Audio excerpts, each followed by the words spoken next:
Used to be when people talked about the end of the world, we locked them up, or laughed them off. Sometimes both.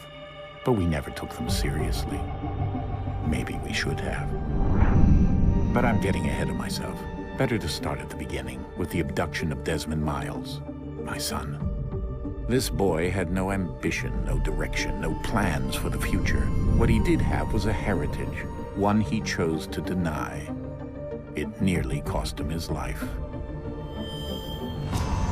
He was captured and imprisoned. Those who took him believed he could help them find something. The apple. One of several artifacts we call pieces of Eden. Bits of ancient technology scattered across the globe. Some hidden, some found, all of them dangerous. Most are held by a single group, the same group that now had Desmond. You know them as Abstergo Industries. We know them as the Templars. As the enemy. We've been fighting them for thousands of years. Even longer if you believe the stories of their origins. I do.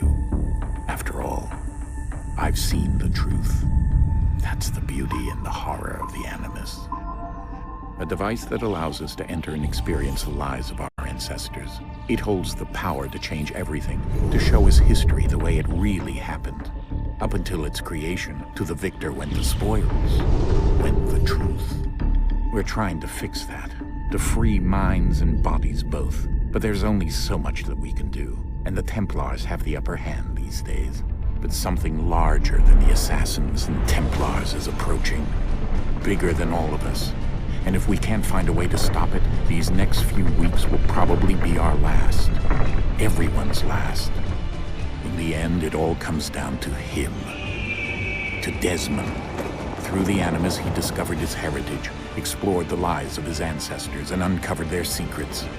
When that was done, he trained. He used another ancestor to provide decades of experience in the span of a few days. It worked. We think. We hope. Soon, though, soon we'll know. That ominous date fast approaches, December 21st, 2012. None of us knows what it'll bring, only that this is where they want us to be, when it does. They've been guiding us in their own fractured, frustrating way. These voices from the first civilization, the ones who came before, a precursor race of immense power and uncertain motives. They're the ones who made the pieces of Eden. This is where they've led him, and through him, us. He stands at the entrance to this long-lost place, armed with the knowledge of Altair and the abilities of Ezio. He holds in his hands the apple of Eden, and we stand at his side, ready to support him however we can. His name is Desmond Miles, and he has brought us to the end.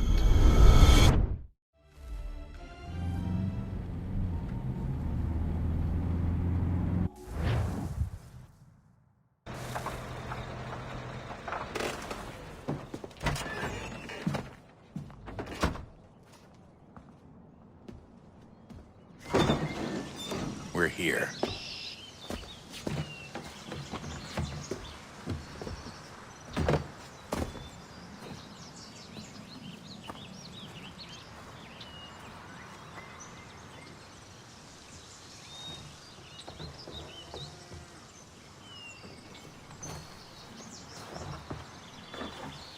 Let's go.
In another moment, down went Alice after it, never once considering how in the world she was to get out again.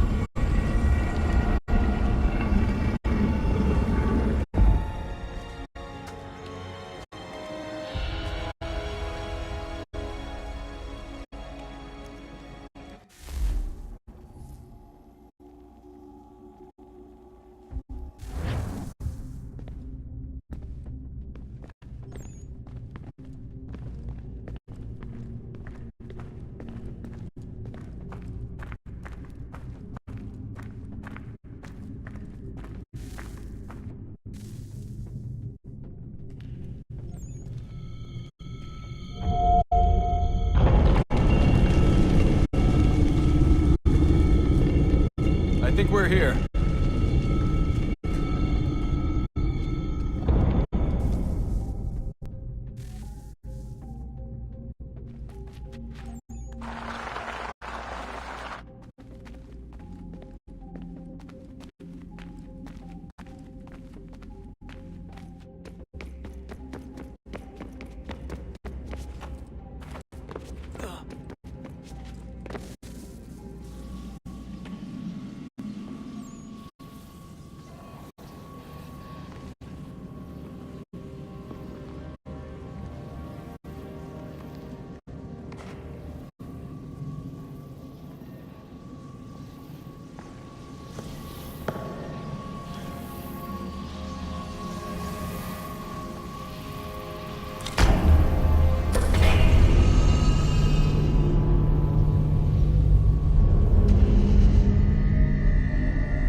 The key. You must find the key. Son? Sir.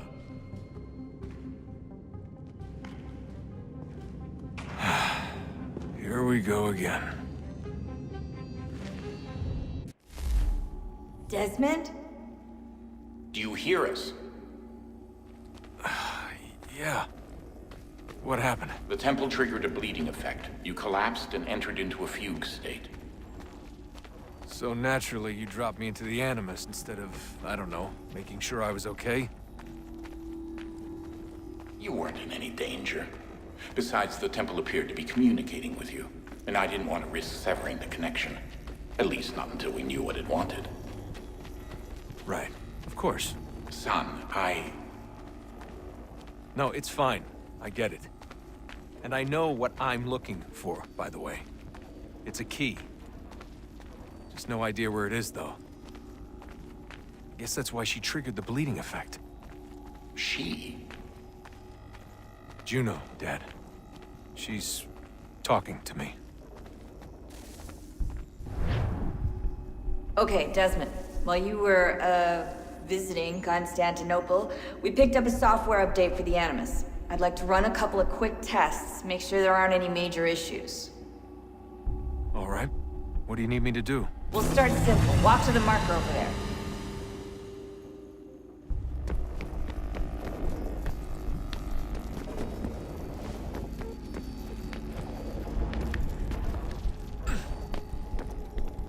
Okay, Desmond. Let's practice climbing on these objects.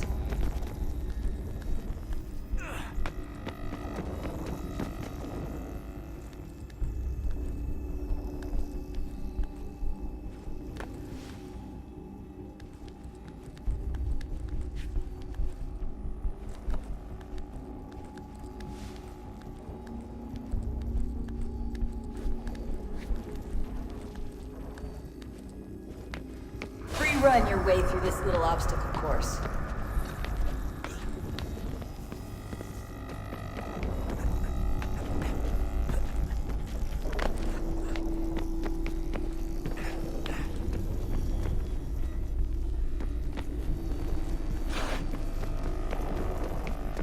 That's a constraint.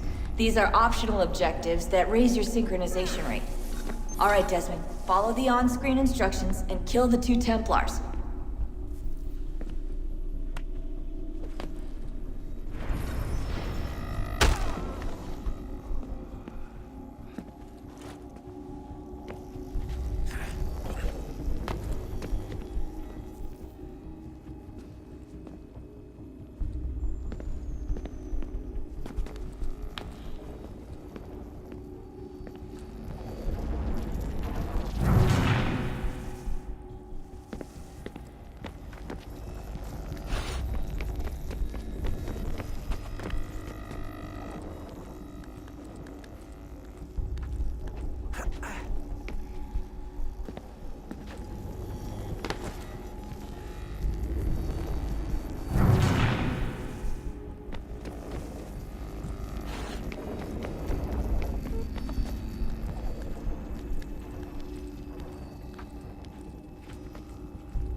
All you have to do here is jump the gap.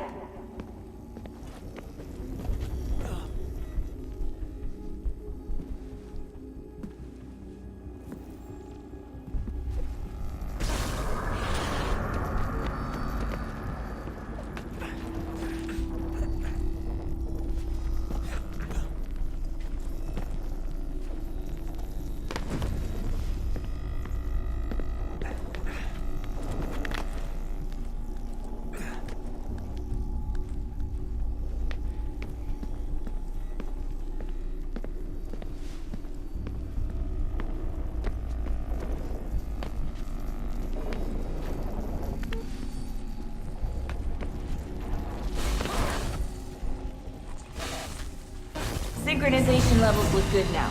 We should be able to build the world. Time to find out what the temple wants from you.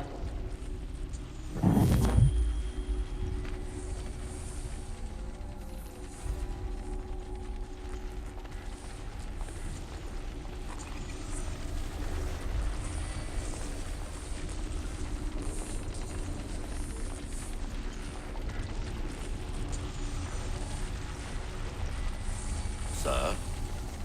Sir? Everything all right, sir? Yes, fine. I'm just preoccupied, that's all. Don't forget your invitation. Master Birch will be meeting you inside. Thank you. Where shall I retrieve you once you're done? Front of the Opera House. And be quick about it. Don't expect to be here long. I'll bring her round at once.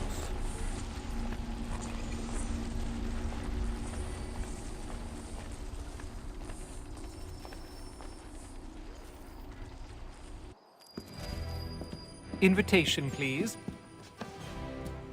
Shall I take your coat, sir?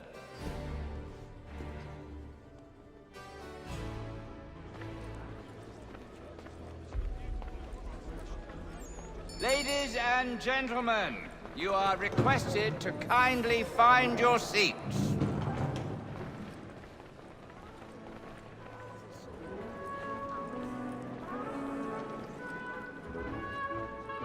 Good evening, sir. This way, please.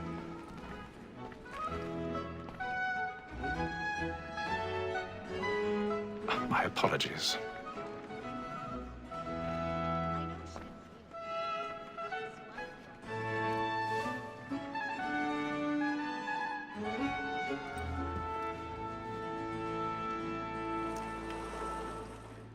Evening, Hatham. Reginald? I can't tell you how happy I was to hear they'd mounted this revival. Gay's best work by far. Have you seen it before? Once. My father brought me here as a child. Though I remember little of it.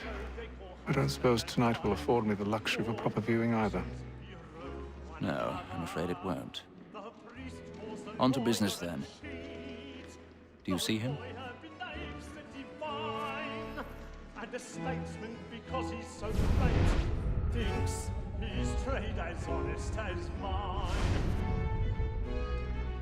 He's seated in one of the boxes above. The stairs are watched. You'll need to find another way up. So is mine.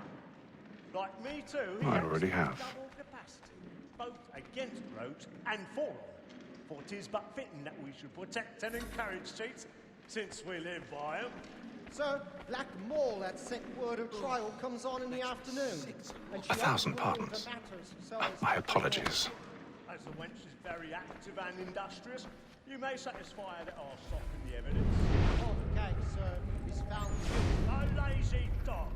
When I took him the time before, I told him what would come to if he did not mend his hand. This is death without reprieve. I may venture to book him. For Tom Gag, £40. Let Betty Sly know I'll save her from the transportation, so I can get more by her staying in. Betty has brought more goods into our lock here than any driver of the game. And in truth, 'tis a pity to lose so good a customer. If none of the gang take her off, she may, in the common course of business, leave her 12 months longer. I love to let women skate. A good sportsman always lets the end partridges fly, because the breed of the game depends on them. Besides, here the law allows us no reward. There's nothing to be got by the death of women, except our wives. Without dispute, she is a fine woman. 'Twas to her I was obliged for my education. And to say a bold word, she hath trained up more young fellows to the business than the gaming table. Truly, Filch, thine observation is right. We and the surgeons are more beholden to it. 'Tis woman that seduces all mankind. Like her we first were taught those evening arts. Her very eyes you cheat when most she kind. She tricks us of our money with her hearts. 'Tis woman that seduces all mankind. Like her we first were taught those evening arts. Her very eyes you cheat when most she's kind. She tricks us of our money with our hearts. For her like moonlight nights, we roam for prey and practice every fraud to bribe her charms. Seeds of love like law are won by pain, and beauty must be feeding to our hearts. For her like moons by night, we roam for prey and practice every fraud to bribe her charms. Seeds of love like law are won by pain, and beauty must be feeding to our hearts.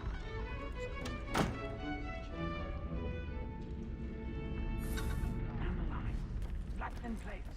Stand by. Well, I love to make them easy one way or other. When a gentleman is long kept in suspense... I've got a bit of stage fright. A little Dutch courage will put a bloom in your cheek. Besides, certainty gives a man a good air upon his trial, and makes him risk another without fear or scruple. But all the way, it is a pleasure to be the messenger to things in affliction. But 'tis now high time to look about me. burning up the boards tonight. He's a marvel. I hate a lazy rogue by whom one can get nothing till he's hanged. A register of the gang. Crook-fingered Jack. A year and a half in the...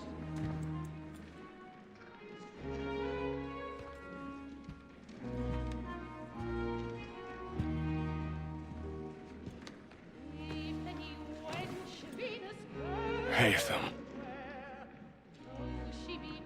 You should have come to me. We would have found another way.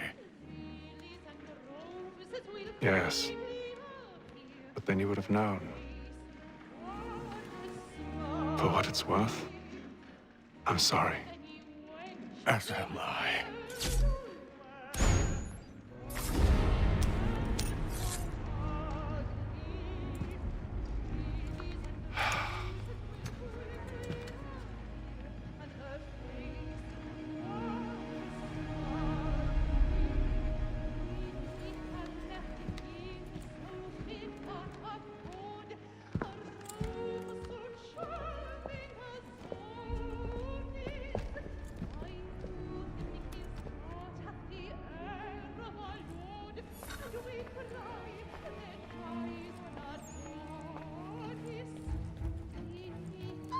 Stateside balcony! Hurry!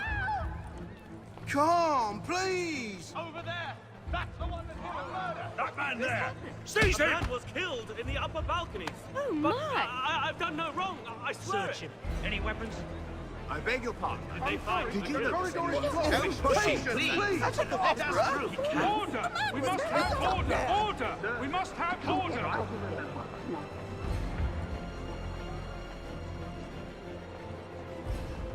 It happened We right must in that leave at balcony. once. What are those There's men a killer doing? about. I'm staying where it's safe. Move! Move! Peace, friends! There is no Imbecile!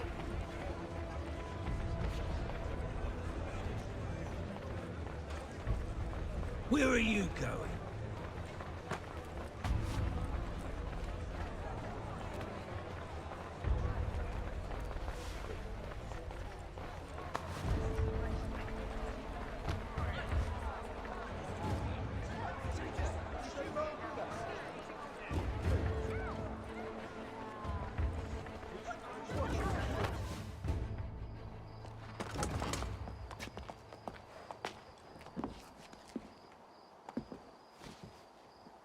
And how was the opera? Rather dull, truth be told.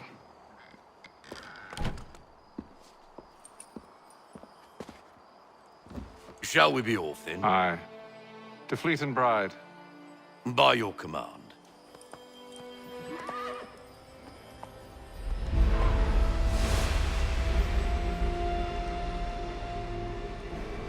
Fascinating.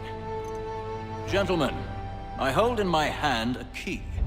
And if this book is to be believed, it will open the doors of a storehouse built by those who came before. Ah, yes. Those who ruled, reigned, and vanished from the world. Do we know what it is that will be held within? It could contain certain knowledge. Perhaps a weapon, or something as yet unknown, unfathomable in its construction and purpose. It could be any of these things, or none of them. They are still an enigma, these precursors. But of one thing I am certain. Whatever waits behind those doors shall prove a great boon to us all. Or our enemies, should they find it first. They won't. You've seen to that. I assume you know where this storehouse is? Ah, Mr. Harrison. Gentlemen, How fare your calculations? I believe the site lies somewhere within this region. That's a lot of ground to cover. My apologies. Were that I could be more accurate. That's all right. It suffices for a start. And that is why we've called you here, Master Kenway. We'd like for you to travel to America, locate the storehouse, and take possession of its contents. I'm yours to command, although a job of this magnitude will require more than just myself. Of course. Upon this paper are the names of 5 men sympathetic to our cause. Each is also uniquely suited to aid you in your endeavor. With them at your side, you will want for nothing. Well, then I'd best be on my way. I knew our faith in you was not misplaced. We've booked you passage to Boston. Your ship leaves at dawn. Go forth, Hatham, and bring honor to us all.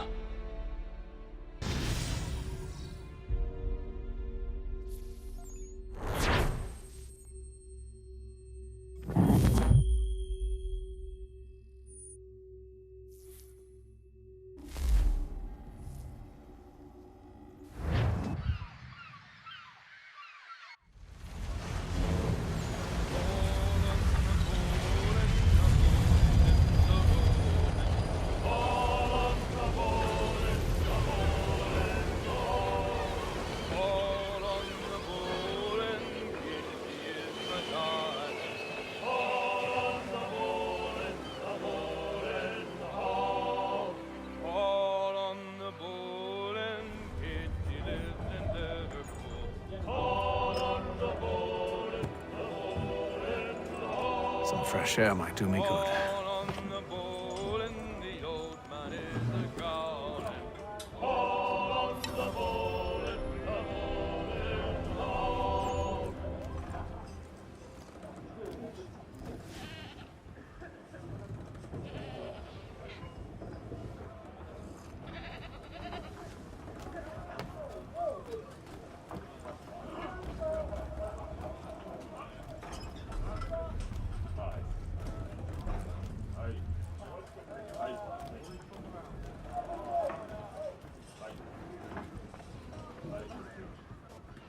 Good morning, Doctor. To you as well. A question, if I may. Do you serve aboard the ship, or are you simply taking passage? A bit of both, actually. I've been commissioned by the Royal Navy to study maritime illness. I'll be observing the crew during the journey. We have found that sailors fare far better on the open seas than the rest of us. I hope to discover why that is. Well, I hope you are successful in your endeavors. As do I. Thank you for the kind words.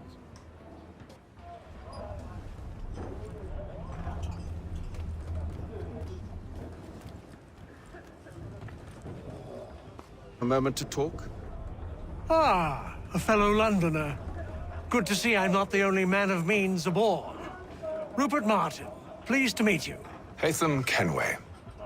Pleasure. Seems we picked an excellent time to leave the city. Oh? You didn't hear about the murder at the Opera House? No. What happened? They're still trying to sort it all out. And I suspect they'll be at it for a good long while. Any word on the motive? They've ruled out robbery, so perhaps it was a business arrangement gone sour. Or something more personal, more lurid. Who knows? But I am glad to be away from it. The city grows more dangerous by the day.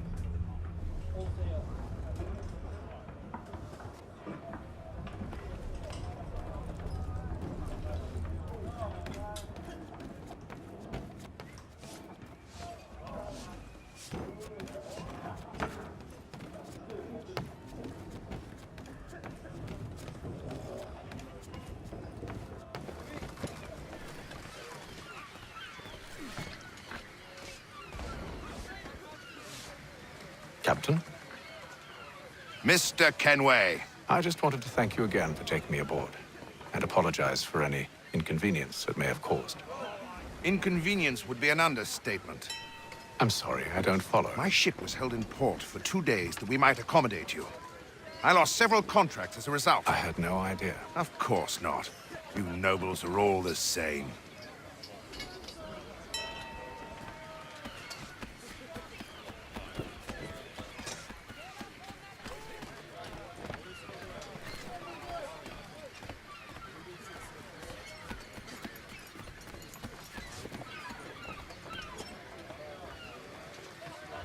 Hello, sir. Do you expect we'll have a pleasant crossing? It is a quiet time of year, though rogue storms in troubled waters are not unheard of. But no need to fret. At worst, they'll prove an inconvenience. I'm more concerned about pirates and rogue privateers. Have you encountered them before? Aye. But the Providence is a strong ship, and her crew well trained. They will surely keep us safe.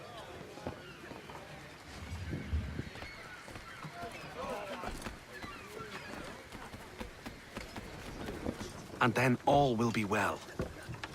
You sure about that? Of course. Have I ever led you astray? Nah. Though you don't sit right with the others. Have faith, my friend. You'll see. Well, well.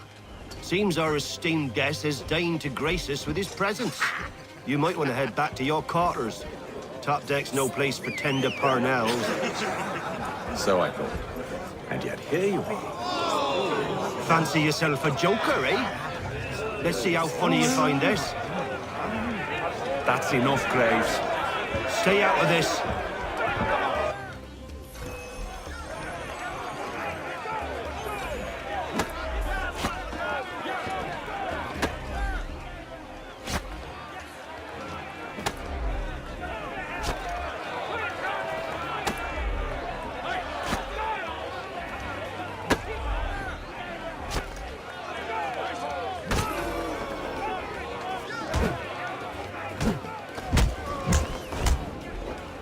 Listen to this, Hector. Thinks he can swagger on up here and declare himself king of the castle. Please, fellas, call this off. If the captain sees To us... hell with the captain. And to hell with you, Mills. Whose side you on, anyway?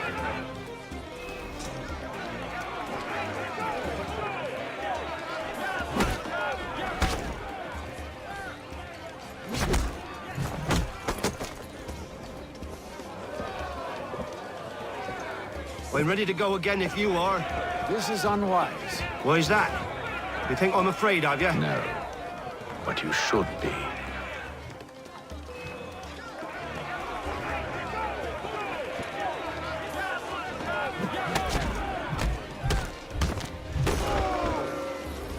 Do you yield? Never! How do you like these odds?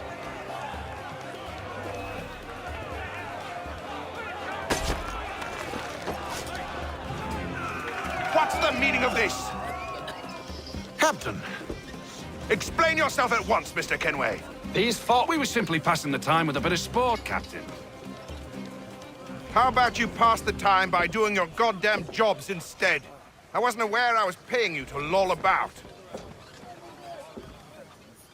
A word, please, Mr. Kenway. Oh, I nearly forgot. There's your knife back.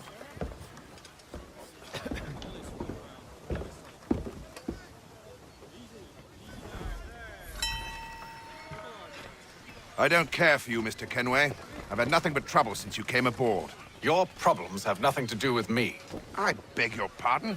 You're a poor leader, ill-tempered and cruel, and it's clear your crew has no respect for you. Look, I don't want to argue. In fact, I need a favor. Oh, this is rich. I suspect some of the men intend to mutiny. Really? What a surprise. As I cannot trust any of them, I am compelled to turn to you. And why should I help you? Because if they do intend to betray, I'm the only hope you have of reaching America alive. Well, what will it be? If what you say is true, what other choice do I have? Thank you. But let me be clear. Should you ever dare to insult or threaten me again, I'll not hesitate but to cut off your head myself. Are we understood? Excellent.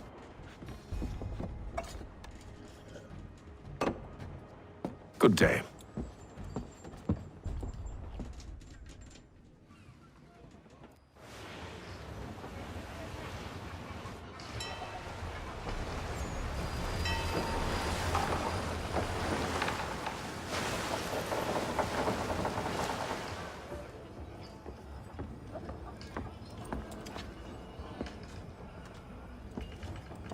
Mr. Kenway. Captain? Whatever they're up to, I believe it's coming to a head. I'd best get to work.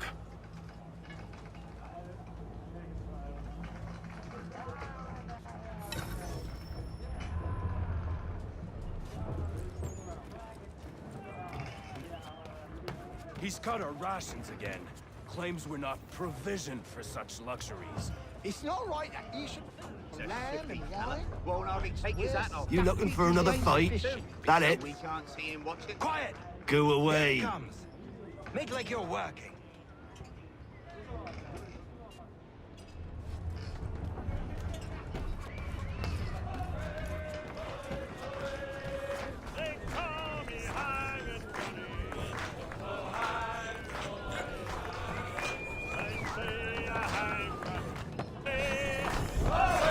I ain't got nothing to say to you.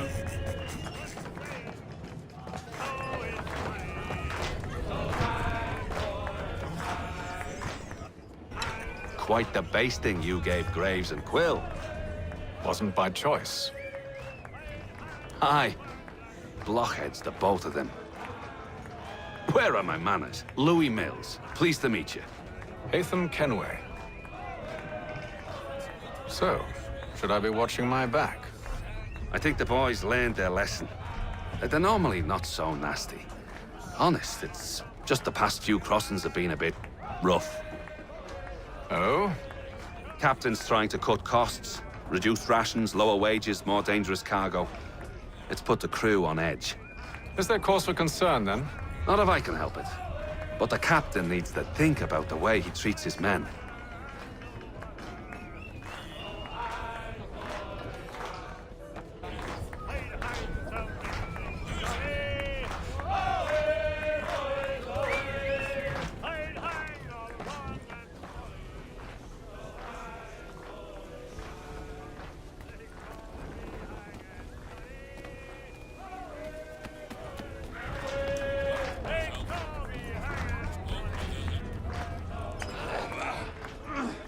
You there! I have some questions for you. That's nice, but I ain't got time to gossip.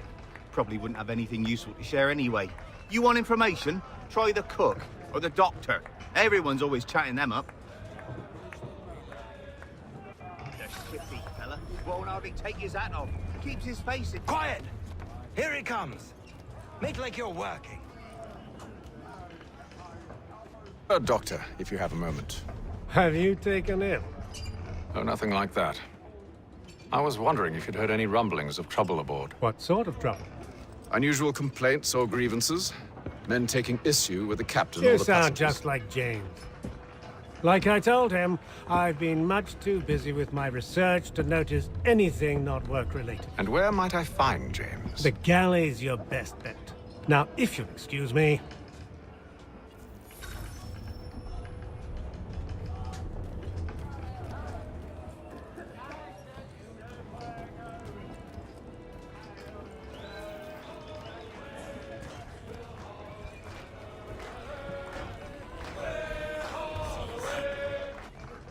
Are you James? Aye. Hatham Kenway. Pleased to meet you. I know who you are. I was hoping you could answer some questions. I figured as much, but not here. Follow me. Oh, what do you want to know? Have you seen or heard anything out of the ordinary since we left port? Anything that gives cause for concern? Some of the men have been gathering at night on the upper deck. I've only caught bits of their conversations, so I couldn't say for certain what they're up to. But I suspect it bodes ill. Is it a mutiny they're planning? All I know is they've little love for the captain. Mills has been trying to talk 'em down, but there's only so much one man can do. Thank you for the information. I only wish to see us reach the colonies alive.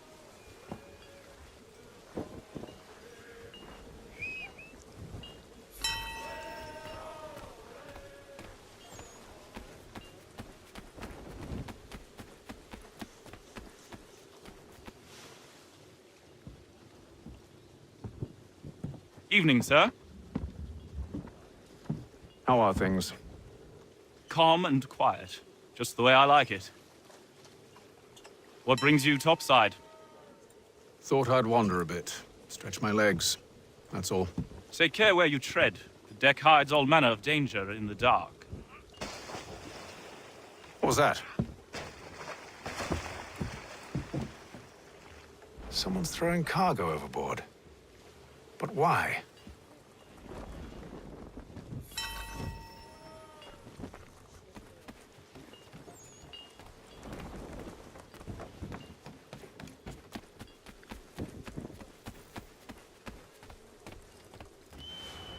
He's a shifty fella. Won't hardly take his hat off.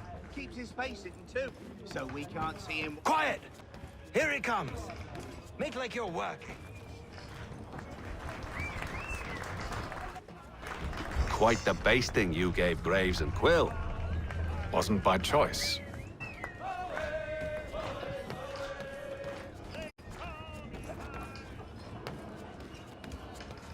He's cut our rations again. Claims we're not provisioned for such luxuries. It's not right that you should feast on lamb and wine, whilst we're with tinned fish and biscuits.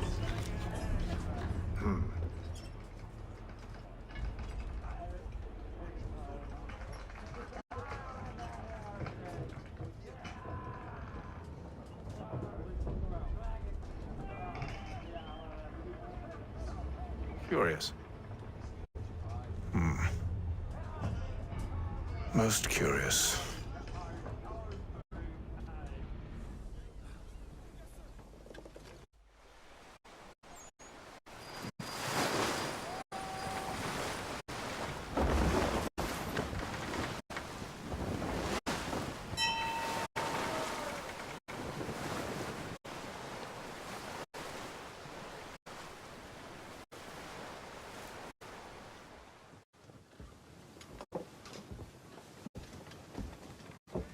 Any news? Each night it's the same. I scout one area, and they drop the painted barrels from another. I'm going to need to recruit an extra pair of eyes. Maybe James or Mills. Why are they doing this? Near as I can tell, the barrels serve as markers. They're leaving a trail. My fear is it's only a matter of time before whoever's following it... Ship sighted aft! She's making ready to fire! Beat to quarters, men! Ready the... Brace! Everybody down!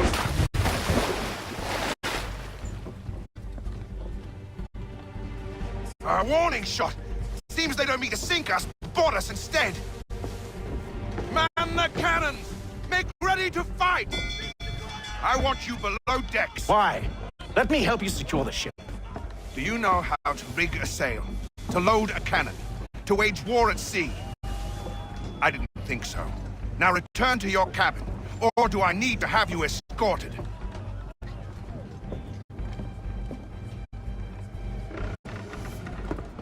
Secure the hatch!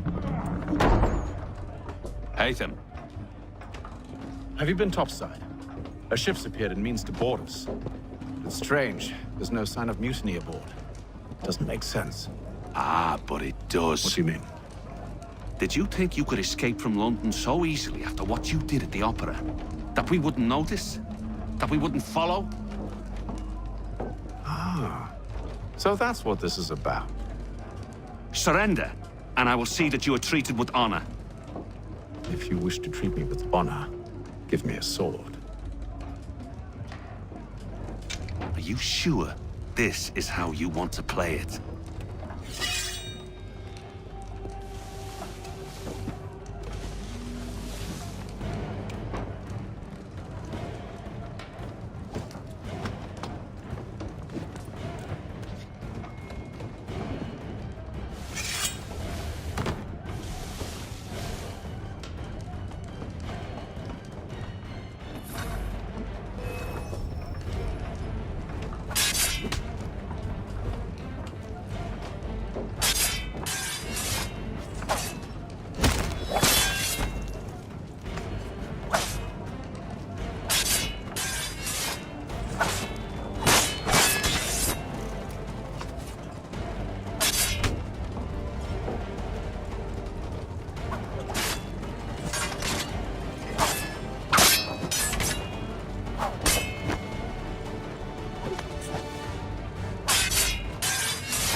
I told you to stay below decks. I did as you asked. Only Mills was there waiting for me. He's the one that drew that ship here. There was no mutiny, only him. What do they want? Me. Then they can have you. Is that so? They'll catch us anyway. There's nothing to be done. I can think of something.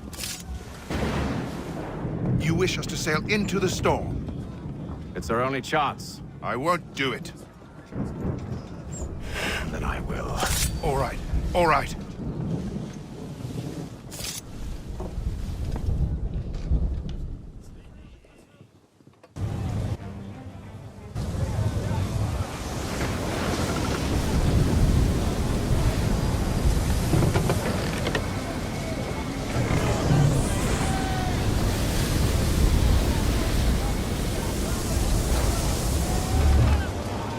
We need Keep those ropes secured!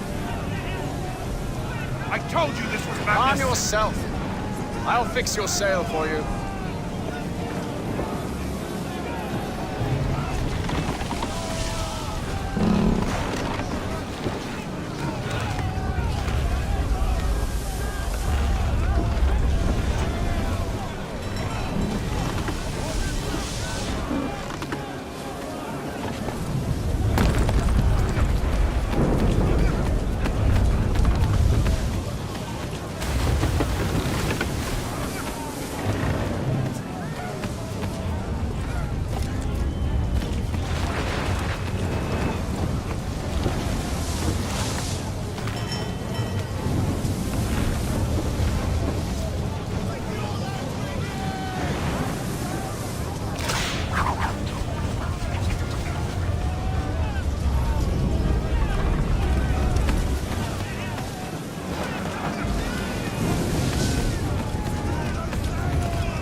Loose the sails! Paint them! You take the foremast! James! To the mainmast with you!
Thank you.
Make ready for our arrival, men! Arrival? I see no land, only this interminable fog. The gulls tell us all we need to know. Climb into the crow's nest and you'll see.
Master Kenway! Master Kenway! Yes, may I help you? Charles Lee, sir. A pleasure to make your acquaintance. I've been asked to introduce you to the city, help you settle in. Oh, no need, sir. I've arranged for your bags to be delivered to the inn. Are you by any chance John and Isabella's son? One and the same. Your commission is with Edward Braddock, is it not? Aye. But he's yet to reach America, and I figured I might... Well, at least until he arrives, I thought... Yes? Out with it. Forgive me, sir. I had hoped that I might study under you.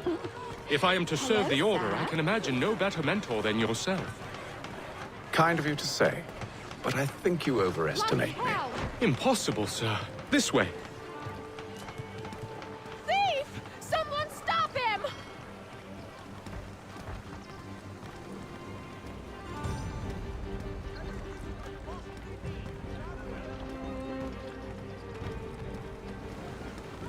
Boston's quite a lively city.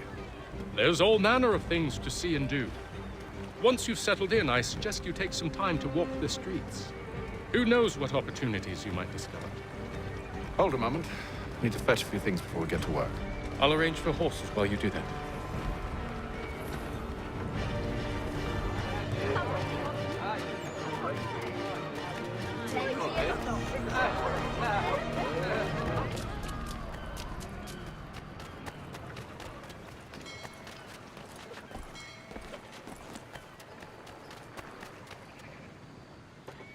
Damned sprigs. This accursed city will be the death of me.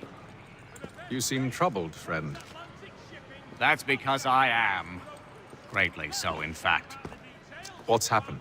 I was robbed. The old Balkan file. Though I've managed to restore what's mine, I fear it's ruined. You mean the book? This is no ordinary book. It's an almanac. The first I ever wrote. Benjamin Franklin. Pleased to meet you. Haytham Kenway. You must be new to Boston. Why do you say that? You're still possessed of virtue. To stop and help an old lout like myself. I don't mean to impose, but you seem a spry fellow. Should you happen to find my missing pages, I'll reward you. Look, I'm not sure if I've... It's all right, all right. If you have the time, hurrah! If not, no harm done. The thing is useless in its current state anyway. But should you somehow manage to restore it, you'll find me inside that general store over there. Well, that was interesting.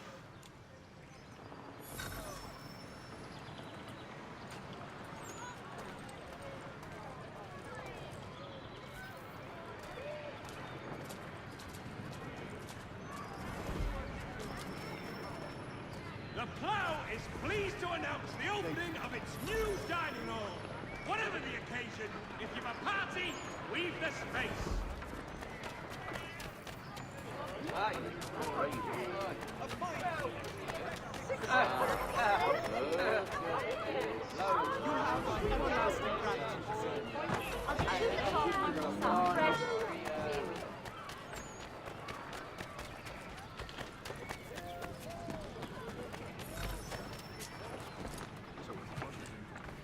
Thank you.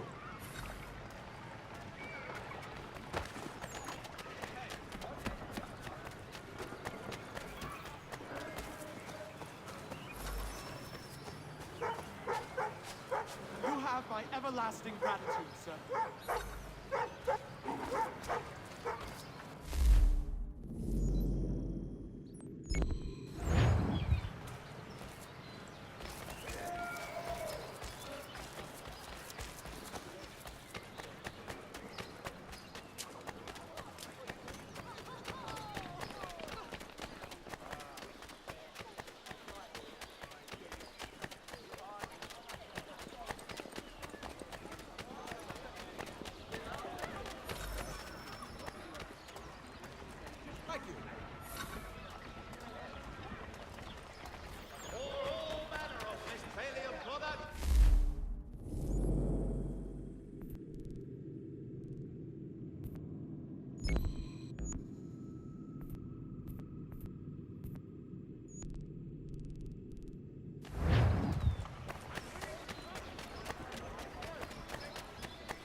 For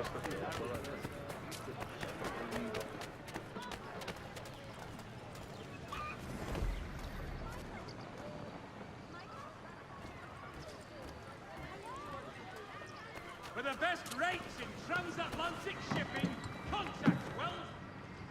Good to see you, my friend.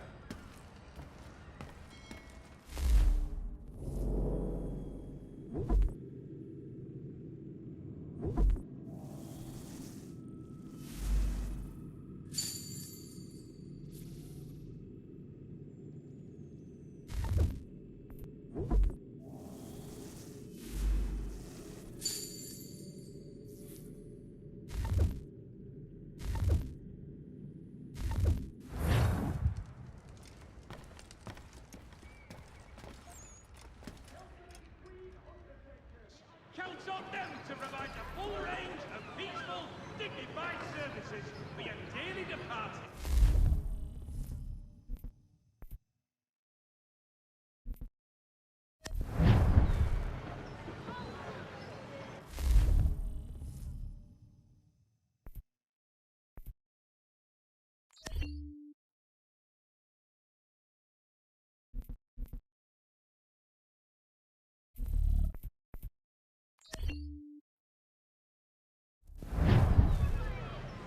There is news that a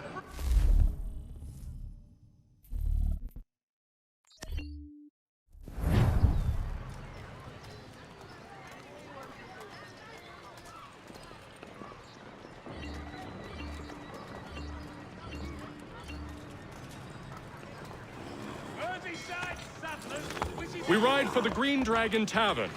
The proprietors are eccentric, but the rooms are spacious and they do not pry.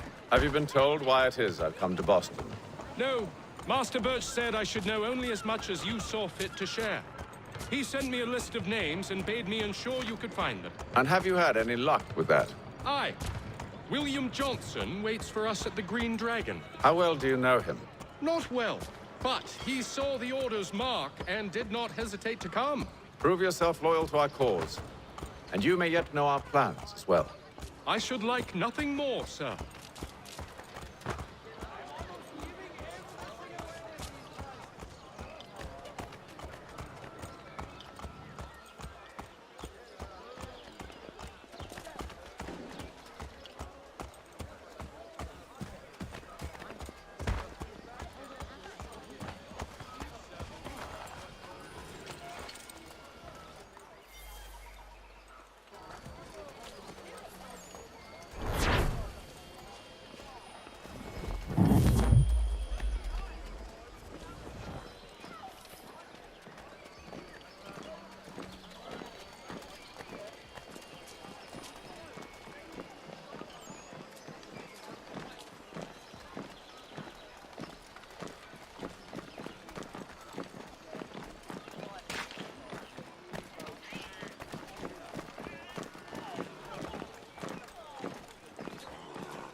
You lying, cheating, no good son of a bitch. Perhaps we've come at a bad time.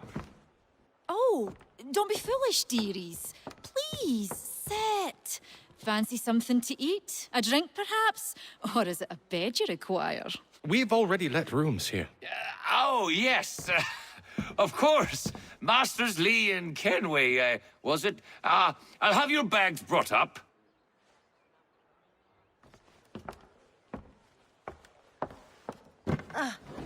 Do you require anything further? Only privacy.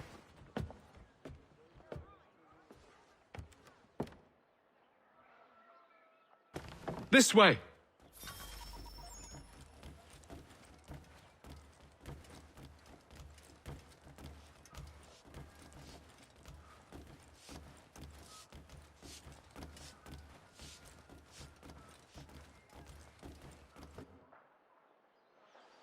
Sir, William Johnson.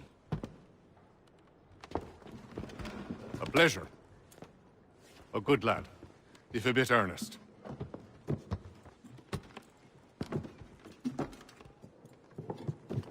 I'm told you're putting together an expedition.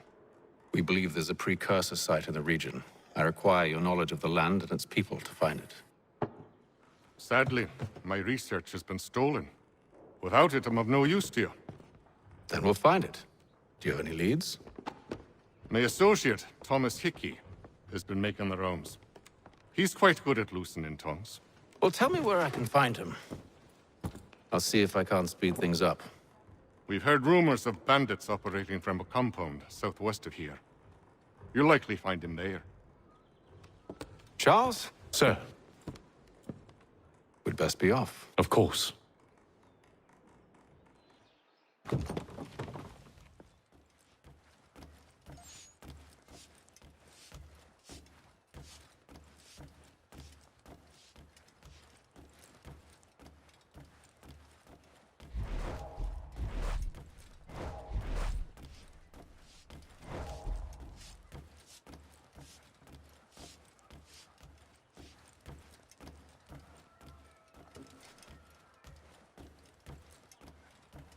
Tell me about yourself, William. What's to tell? I was born in Ireland to Catholic parents, which I learnt early in life severely limited my opportunities. So I converted to Protestantism and journeyed here at the behest of my uncle. But I fear my uncle Peter was not the swiftest of men. He sought to open trade with the Conyan Gahaga, but chose to build his settlement away from the trade routes instead of on them. I tried to reason with the man, but as I said, not the swiftest. So, I took what little money I'd earned and bought my own little plot of land. I built a home, a farm, a store, and a mill. Humble beginnings, but well situated, which made all the difference. So this is how you came to know the Mohawk? Indeed, and it has proved a valuable relationship. But still no mention from your contacts of the precursor site? No hidden temple or ancient constructs? Yes and no. Which is to say, they have their fair share of sacred sites. Earthen mounds, forest clearings, hidden caves, but nothing matching what you describe. No strange metals, no odd glows. It is well hidden. Even to them, it seems. But cheer up, my friend. You'll have your precursor treasure. I swear it. To our success, then. And soon.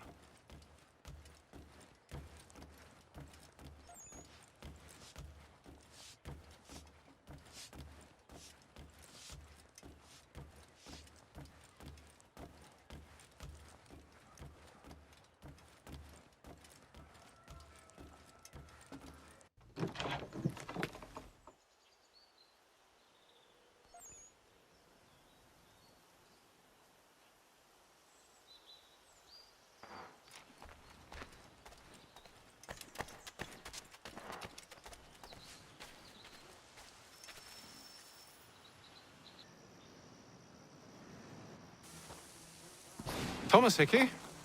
Who's asking? Hatham Kenway. Is that supposed to mean something? Show some respect, boy. Peace, Charles. William Johnson sent us in the hopes we might expedite your search. We don't need no expediting. Don't need none of your fancy London speak neither. I found the men that done the theft. Then why are you just lazing around? Figuring out how to deal with those varlets. I have an idea.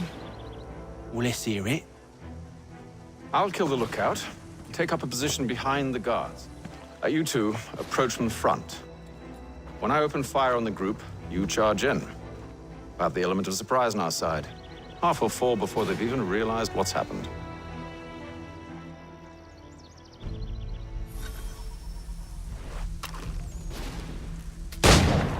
Get into position, but wait for me to take the first shot.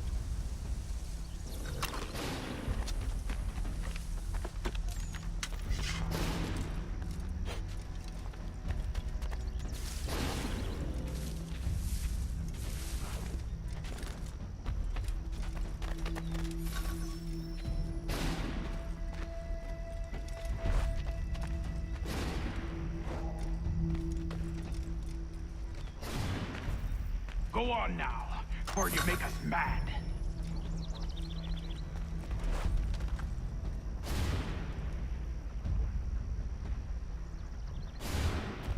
Go on now, before you make us mad.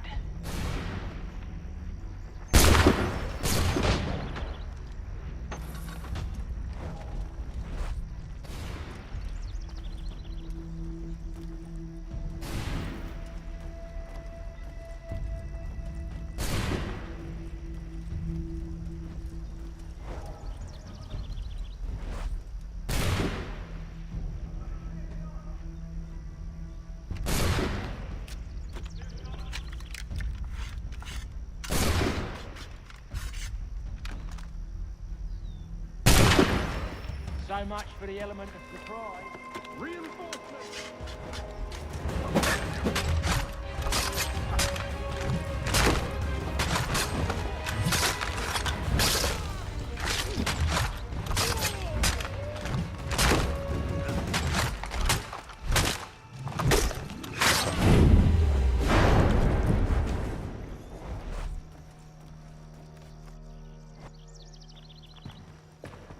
Fall back! Fall back! We'll be safe inside! What now? We can blow the door with those. Go on, shoot them.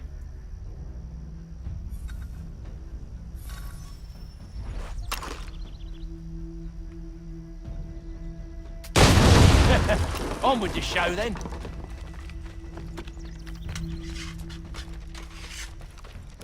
Guess they wasn't so safe inside after all.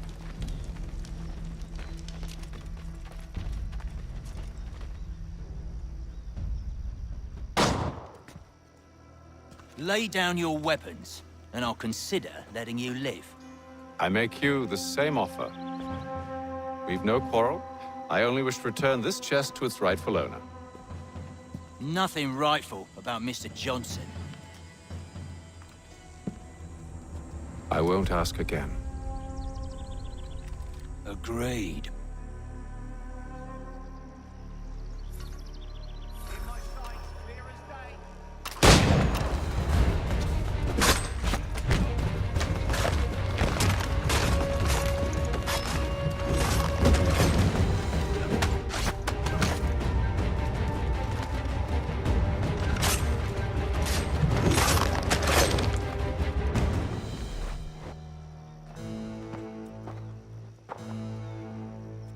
Your kind has no need for books and maps. Who put you up to this?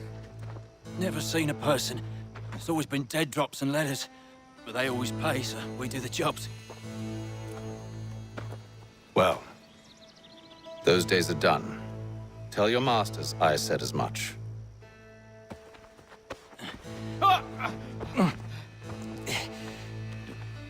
Who should I say you are? You don't? They'll know. Atham, this one's got some shot on him. You might want to be grabbing it on account of your pistol being parched. A shame so... Back to the Green Dragon, then. I need a drink.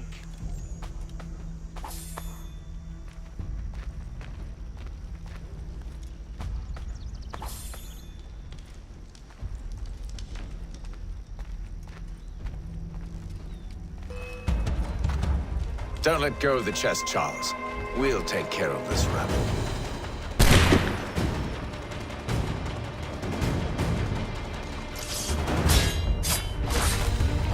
A little help, please. Quit your crying, I'm coming.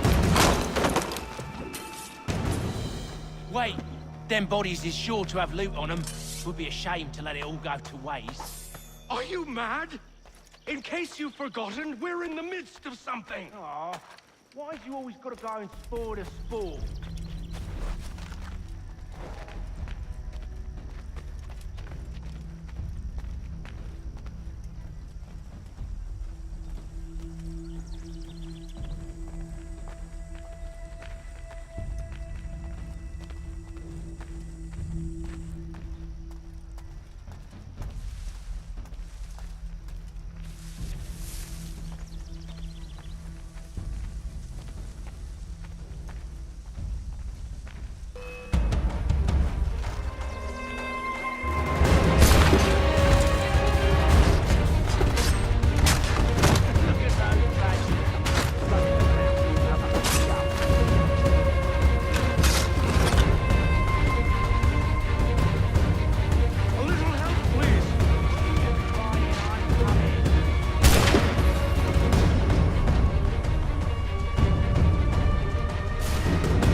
cost is worth it. Come on now. It's just a few fools with knives. They ain't so tough. It's not the scoundrels I'm concerned with.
Oi! Mr. Johnson's gonna need to double my pay after all this if he expects me to keep at his side.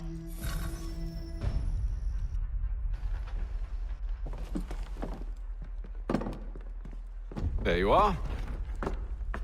My thanks, Master Kenway. Now, tell me what it is you need.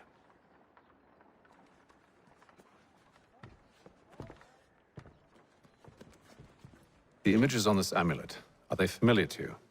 Perhaps one of the tribes has shown you something similar. It appears Kanyan Gahaga in origin. Can you trace it to a specific location? I need to know where it came from. With my research returned, perhaps. Let me see what I can do. Thomas! What? Rent yourself a room. And a bath as well. I suspect we'll be here for a while.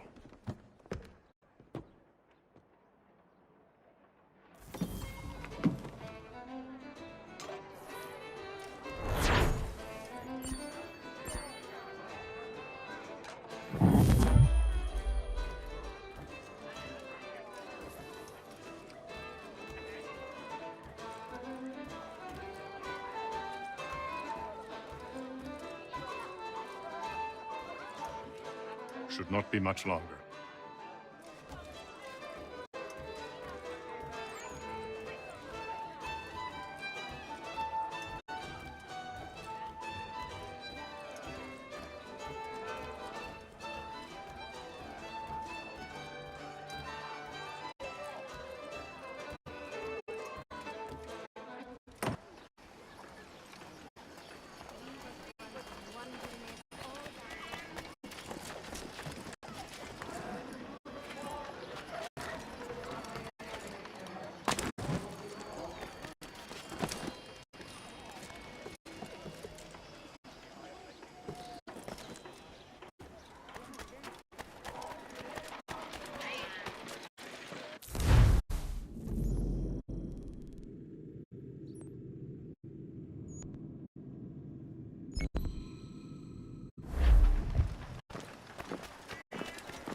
Hello again.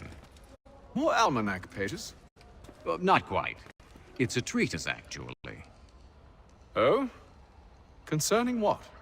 The benefits of taking an older woman as a lover. Really? This I'd like to hear. First and most obvious, they're wiser.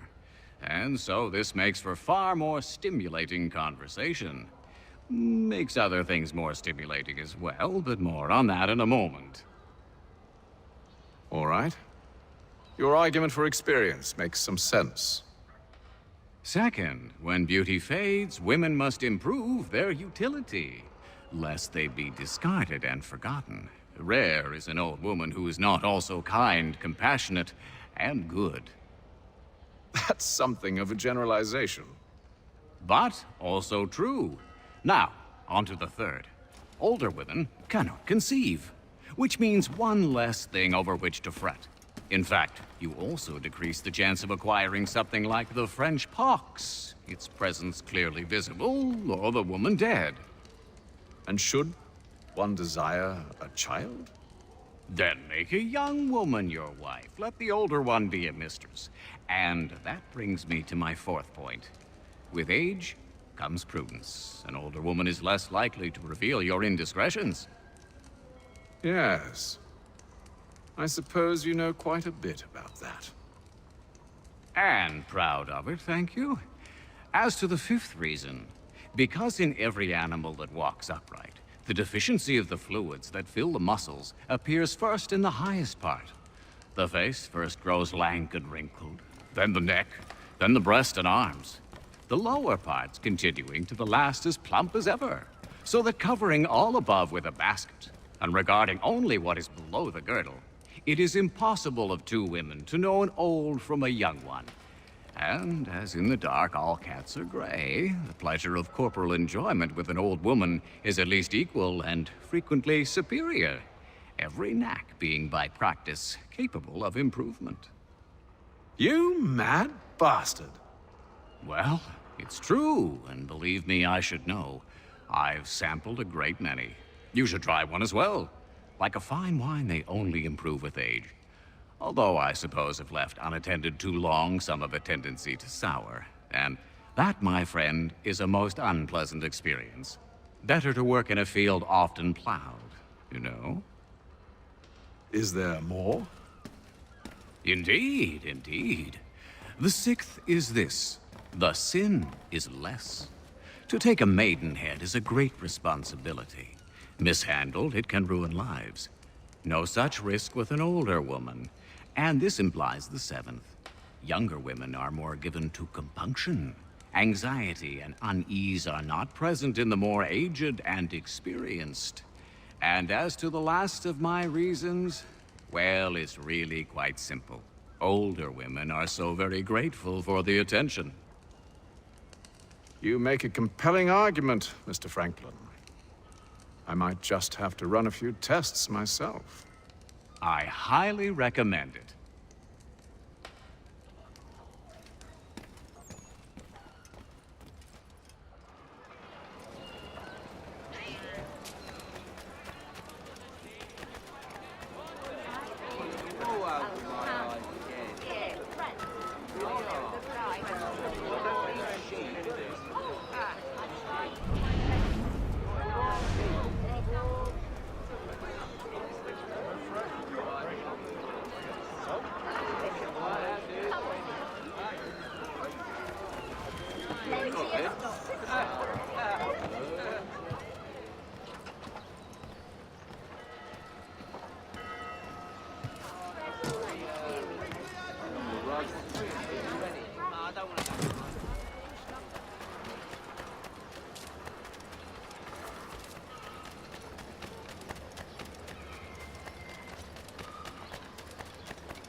Any news? Whispers of things. Nothing solid at the moment. I know you're looking for word of anything out of the ordinary. Dealing with temples and spirits and ancient times and whatnot. But, so far, can't say my boys have heard much. No trinkets or artifacts being moved through your... shadow market? Nothing new. Couple of ill-gotten weapons, some jewelry likely lifted from a living thing. But you said to listen for talk of glows and ums and strange sights, right? And I ain't heard nothing about that. Keep at it. Oh, I will. You done me a great service, mister. And I fully intend to repay my debt. Thricefold, if it pleases. Thank you, Thomas. Place to sleep and meal to eat is thanks enough. Don't you worry. I'll get you sorted soon.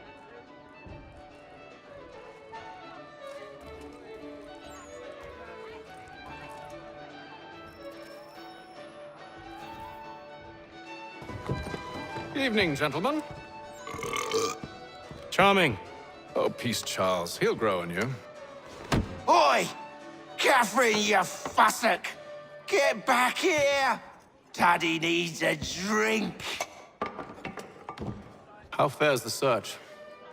Maths and maps are not cutting it. What of your local contacts? We'll need to earn their trust before they'll share what they know.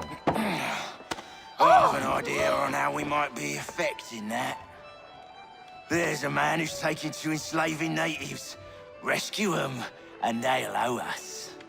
Do you know where they're being held? Afraid not. Benjamin Churchwill. He's a finder and a fixer. He's also on your list. And there I was, wondering whom I might solicit next. Well done.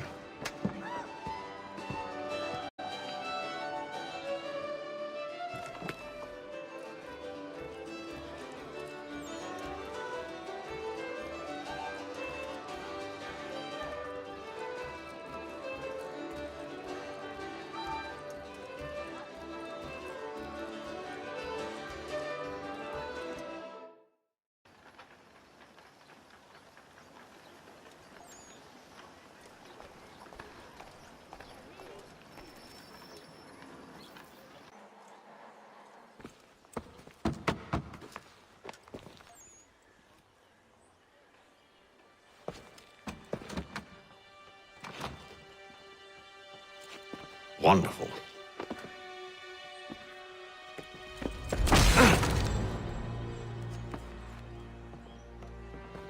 Charles? Sir?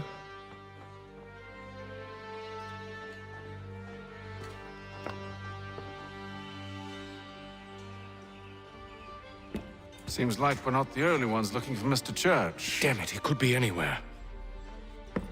What do we do? We find him.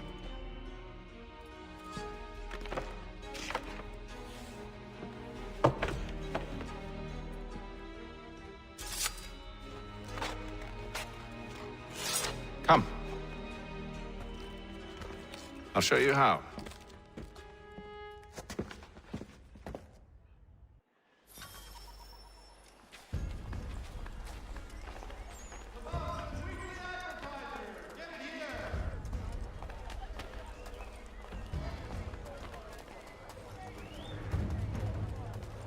Should we write his family, do you think?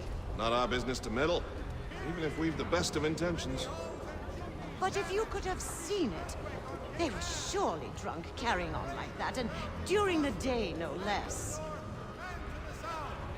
Churches have provided solace to the homeless. God save the king! In today's Weekly Advertiser.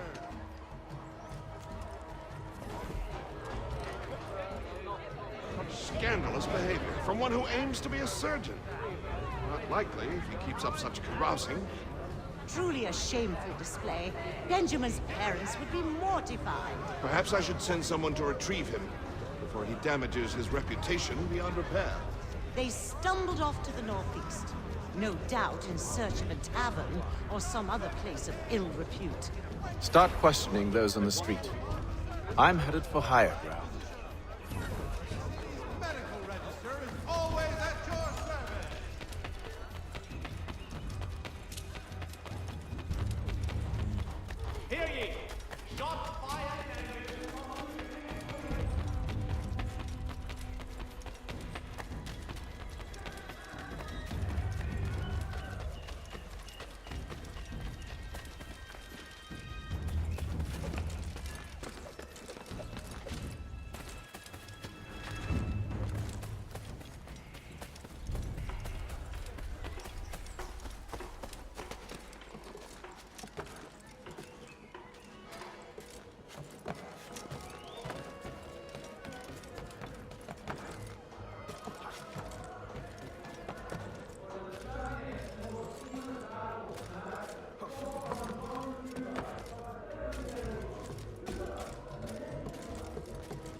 to take a listen. With luck, one of those people knows what became of Benjamin.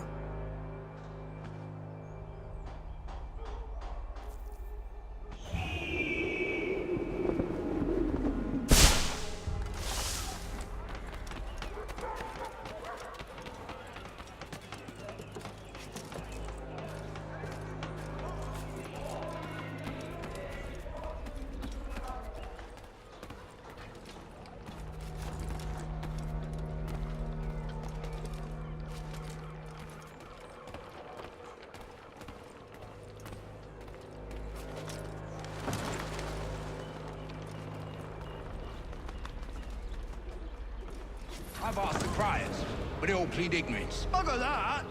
They're lying! Aye. Well, what can I do? Threats light off them and I'll not deign to grovel.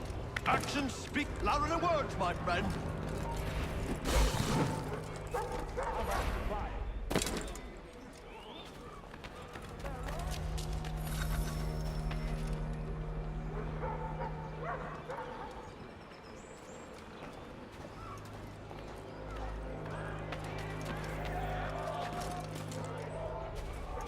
The area's definitely suffered a decline in character. Indeed. All manner of Arifs and natty lads now walk the streets. Why, just earlier today I had a run-in with some. Do tell. It was down by the church. A group of men comes rushing through when one of them suddenly falls to the ground, all torn up. I thought about going to see if he needed help, but a look from one of them changed my mind. Probably for the best. Those aren't the sort of people you want to get mixed up with.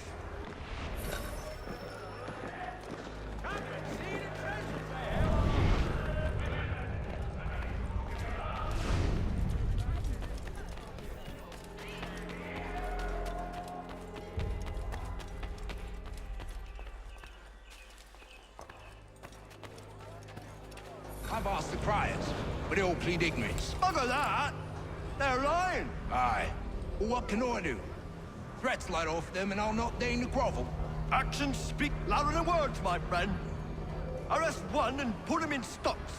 See if he's so glib then. To do so without cause will set them singing songs about us.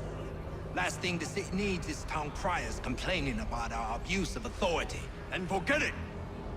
The crime is done. The killer's gone. Those who know won't share their secrets. If the city wishes to harbor scoundrels, let them pay the price for it.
So he says to church, but one way or another, the debt would be settled. I don't envy the man. He's grim times ahead. Well, what do you think they're planning? All I know is it can't be good. Cut him. Probably looking for a nice, quiet place to do the deed. From what I hear tell, his work usually involves quite a bit of screaming. Which reminds me, we'd best not buy any meat. Good call, that.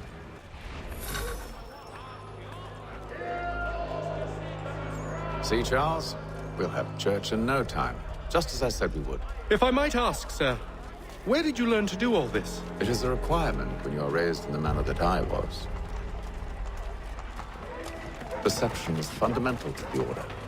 It guides the feet when running and climbing, informs the hands when striking and fighting. But most important, it transforms the senses, and we begin to know the world in a different way.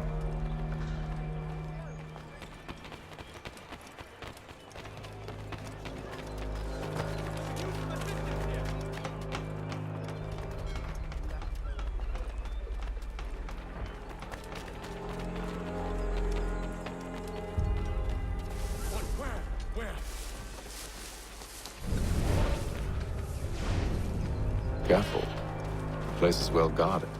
We need to slip past them.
Locked.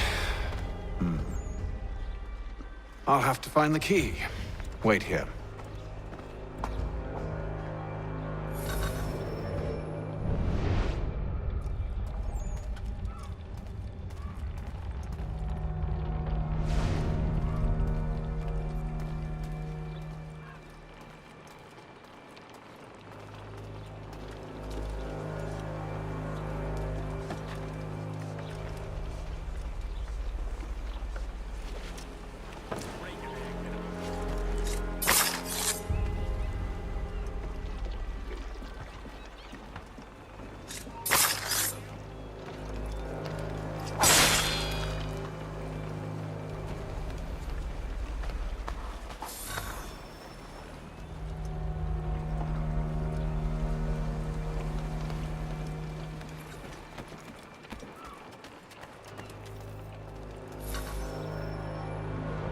Here we are then.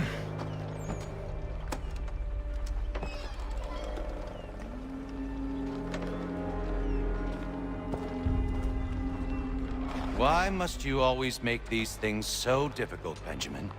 Merely provide me with recompense, and all shall be forgiven. I'll not pay for protection I don't need. Clearly, you do require protection.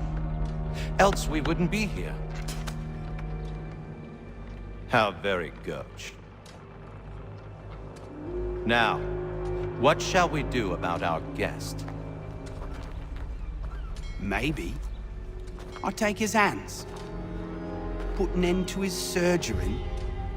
Maybe I take his tongue, put an end to his waggling. Or maybe I take his cock, put an end to his fucking us. So many options. I can't possibly decide. Take all three. Now, hold a moment. Perhaps I was hasty in refusing you earlier. I'm so very sorry, Benjamin. But that door has closed. Be reasonable, Silas. I rather think I was. But you took advantage of my generosity. I won't be made a fool a second time.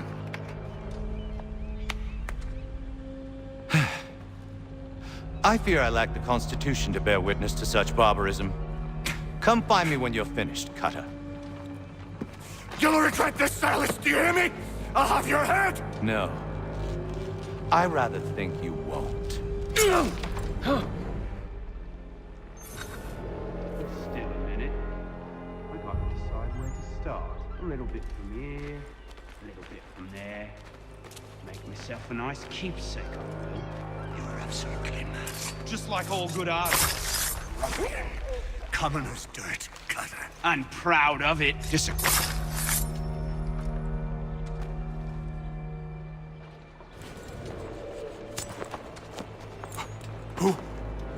Who are you? Hatham Kenway, at your service. I don't understand. Why are you here? Walk with me, Mr. Church, and all will be explained.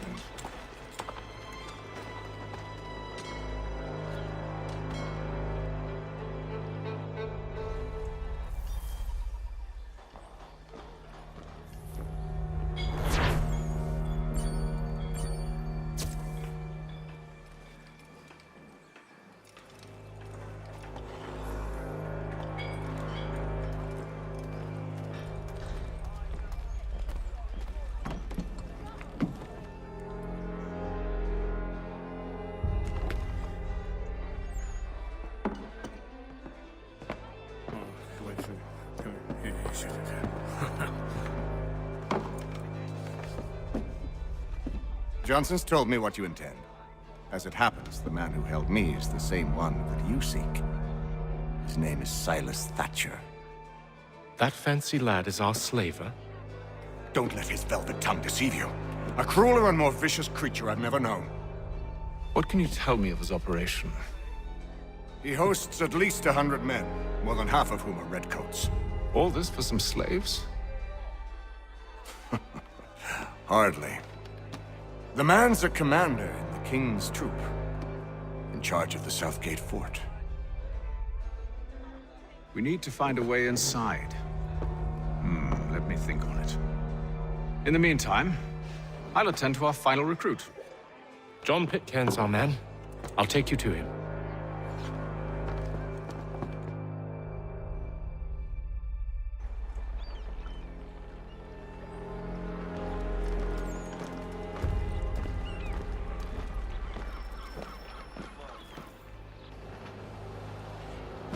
State your business. New recruit. More kindling for the pyre, eh? Well, go on then.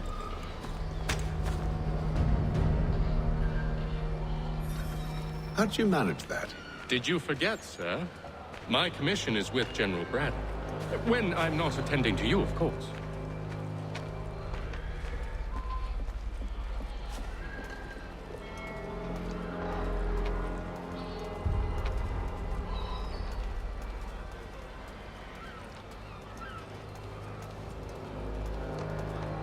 Pitcairn, you fool! Your acts are treacherous. Give me one good reason. I shouldn't kill you right now. Were you planning to announce yourself? Or did you hope my men Sir, wouldn't notice your if arrival? you'll allow me to explain. Ho ho! By all means. I should like very much to hear this. I have not deserted, sir. I am here under Commander Amherst's orders. Show me a letter bearing his seal, and you might be spared the gallows. I have no such thing. The nature of my work, sir, It's the sort of thing best not put to paper. Hatham. General Braddock? I suppose I shouldn't be surprised. Wolves often travel in packs. Master Pitcairn won't be here for but a few weeks. I shall return him to his proper post once our work is finished. The devil's work, no doubt. It's bad enough my superiors have insisted I grant you use of Charles. But they said nothing about this traitor. You'll not have him. Edward, listen to reason. We're done here. See these gentlemen out.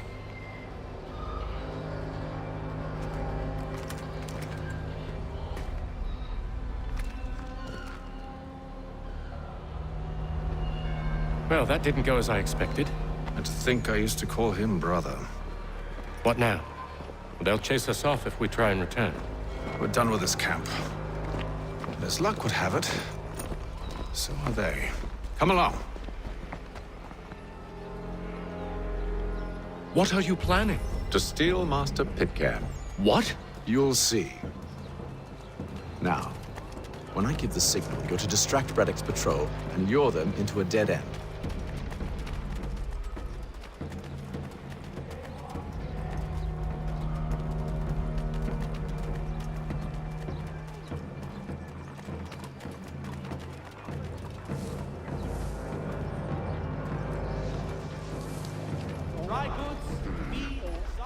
down Marlborough? No. Its residents are too content. Their homes are nice, their days untroubled. What of Lynn or Ship Street? Yes. Those fresh arrived are often soon in dire straits. They're more likely to seize upon an opportunity to fatten their purses and feed their young.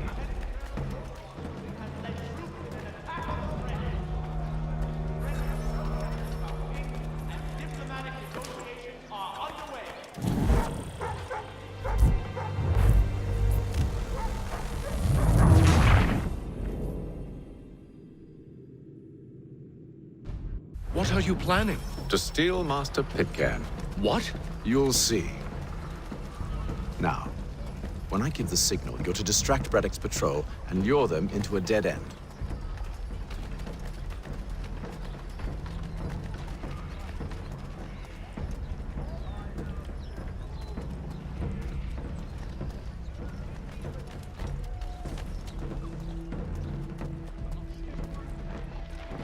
The Boston Weekly Advertiser. A penny well spent. Where shall we head next? Perhaps down Marlborough. No. Its residents are too content. Their homes are nice, their days untroubled. What of Lynn or Ship Street? Yes. Those fresh arrived are often soon in dire straits. They're more likely to seize upon an opportunity to fatten their purses and feed their young.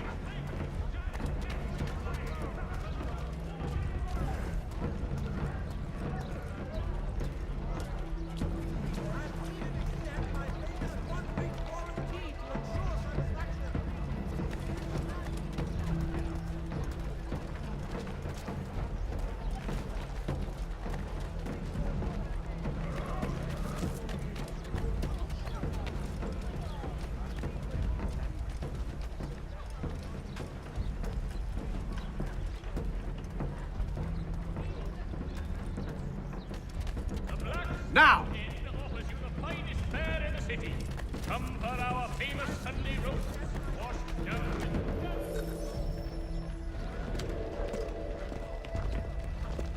Oi! You thieves and scoundrels, one and all! Fie on you and your false war!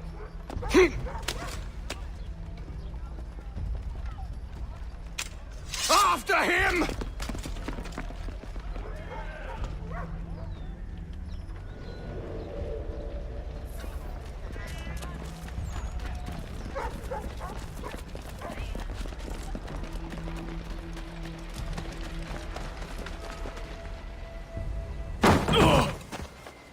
Unhand him, Edward. You again. Let us go. And John Pitcairn with us. I will not have my authority challenged. Nor I. Put them all in chains.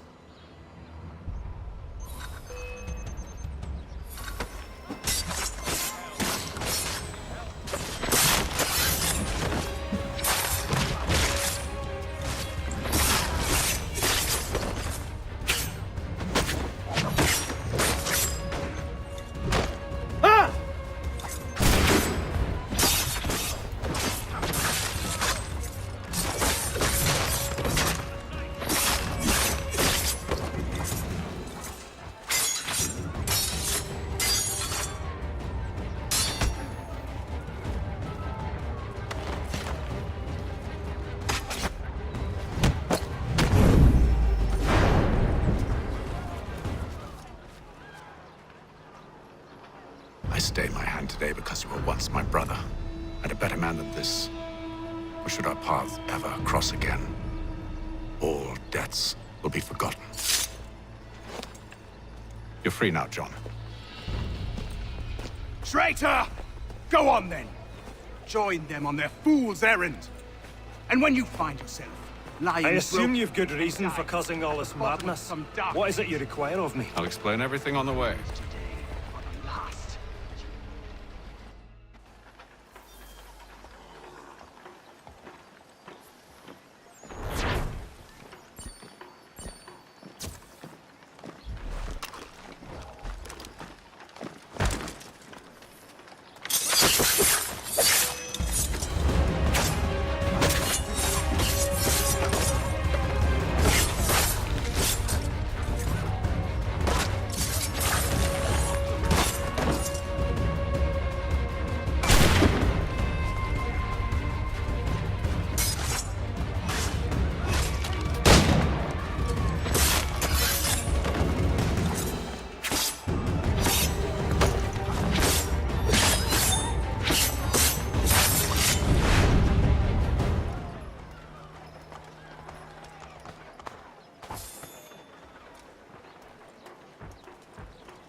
If I may, I was curious about your past with Braddock.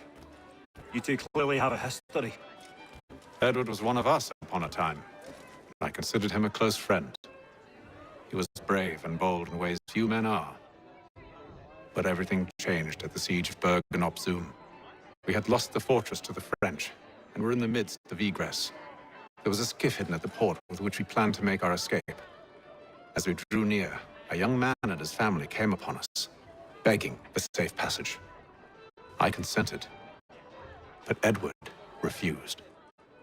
The young man called him Craven then. So Edward killed him and all the rest. Even the children. To this day, I don't know why. Was this the first time he'd struck out? Or had I simply never seen it before? Either way, things were never the same after that. We campaigned together a few more times, but each outing was more disturbing than the last. He killed and killed. Enemy or ally, civilian or soldier, guilty or innocent. It mattered not. If he perceived one to be an obstacle, they died. He maintained that violence was a more efficient solution. It became his mantra. It broke my heart. I had no idea. He hides it well, and intimidates into silence any who discover him. Those who persist have a tendency to find misfortune. And we should stop him. I suppose you're right. But I maintain a foolish hope that he might yet be saved and brought back round to reason. I know. It's a silly thing to believe that one so drenched in death might suddenly change. I'm sorry to have brought this up. It was not my intent to sour you. Nonsense. We are brothers now. There should be no secrets between us.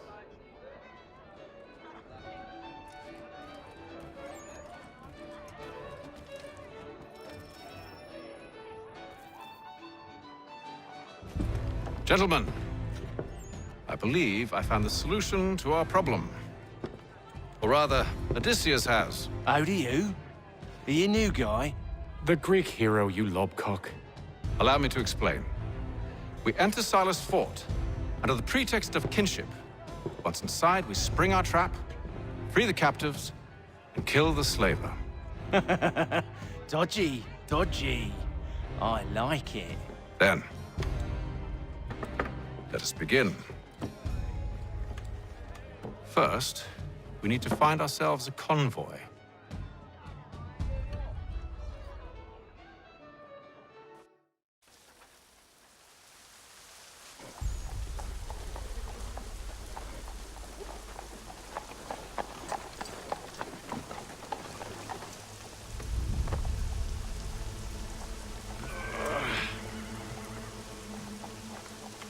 Convoy should be here soon. We'll attack on my signal. Understood, sir. If we time this right, we can catch them all unawares.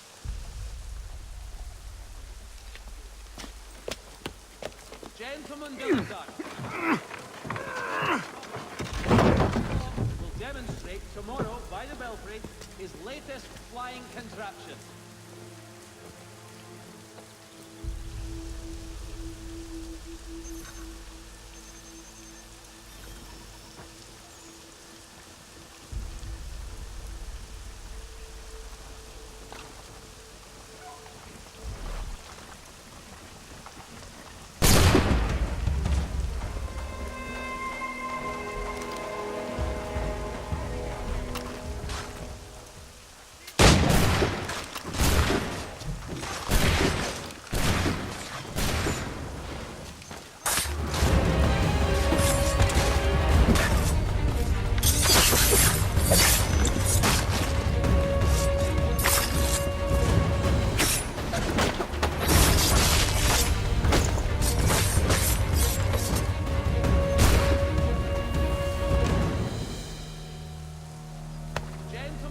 Charles, you and William serve as vanguard.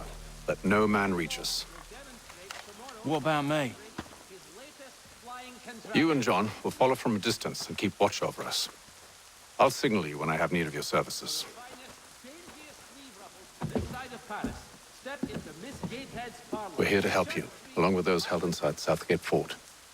Free me. Not until we're inside the gate. I can't chance an inspection of the gate going wrong. I'll see you safe. You have my word. Cooper, for 7 generations. Coopers, the name you can trust. Do you know anything of Silas' operation? How many men we might expect? The nature of their defenses? You must be rather important to him if you were given your own escort. Sir, we've enemies ahead. Shall I engage them? No. Let Jonathan and Thomas take care of it. As you wish. I wish you'd trust us. Though I suppose it's only natural for you to be wary. So be it.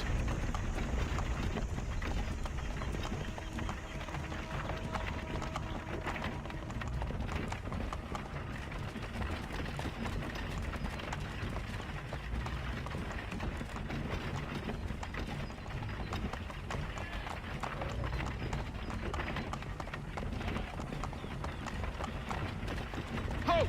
Identify yourselves! Where is Lieutenant Jones? What's the meaning of this?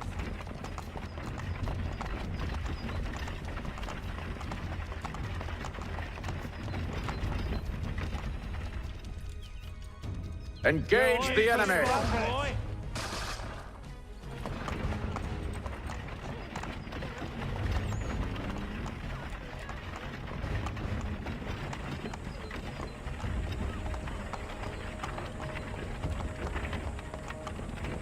Goddamn dogs.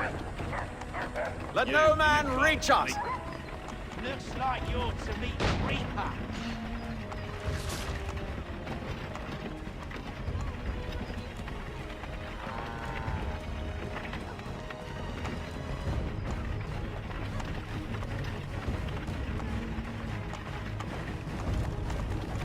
Aha! Bringing On your fresh guard, meat, men. eh? Come here. Of course. Take a look. Only say the word, and I'll cut them down. One moment there. Are you new? Who's your officer? Engage the enemy! Looks like you're to meet the Reaper.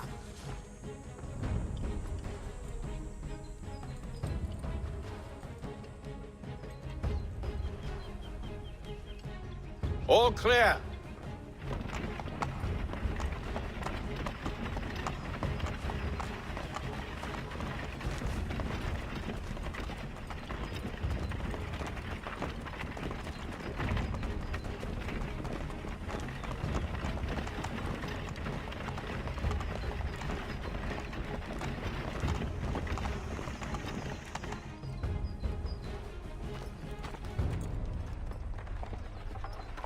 Hold!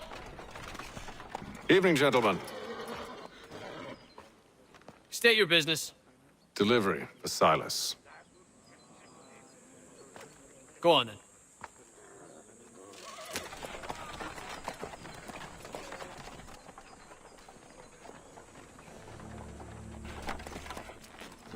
See? I'm freeing you just as I said I would. Now, if you'll allow me to explain. Let her go. But she'll give us away. No, she won't. What's the plan? Free the captives and avoid detection. What of Silas? He dies. I know when you're ready to strike.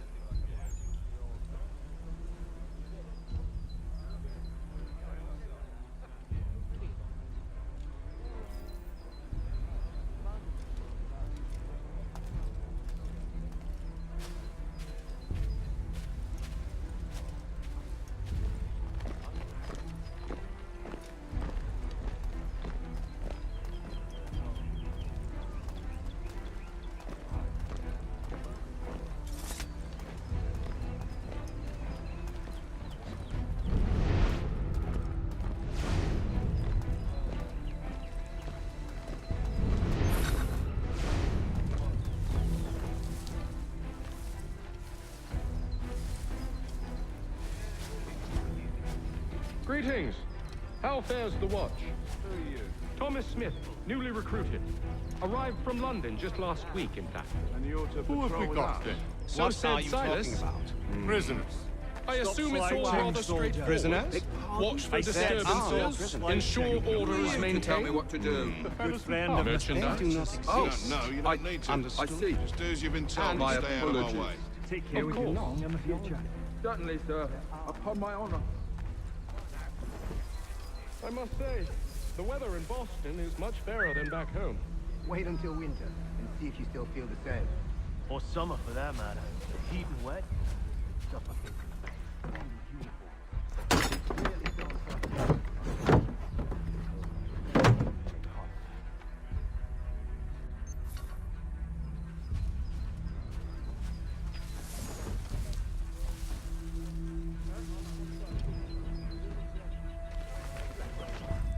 I assume it's quiet here most days?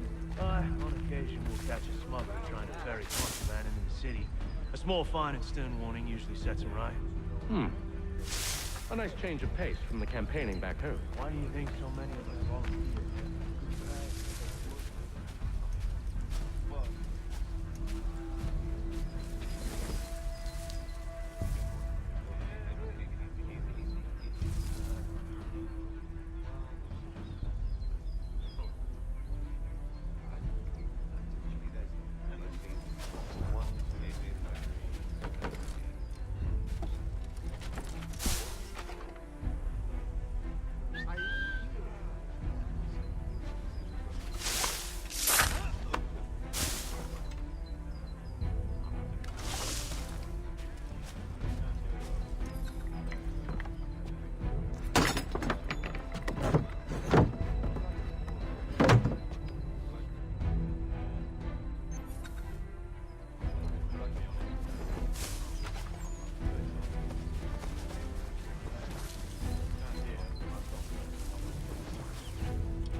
An hour of quiet was all I asked. Instead, I'm awakened not 10 minutes later by this cacophonous madness. I expect an explanation, and it had best be good. How? How did this happen? My precious merchandise set free! It's unacceptable! Rest assured, I'll have the heads of those responsible, but first we clean up this mess!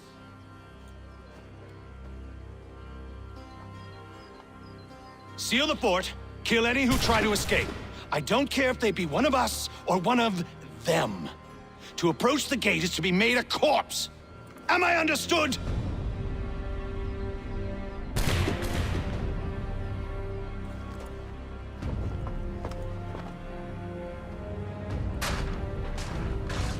Push them back! Go on, Hickok. We'll hold back the guard while you deal with me. You shall not cover!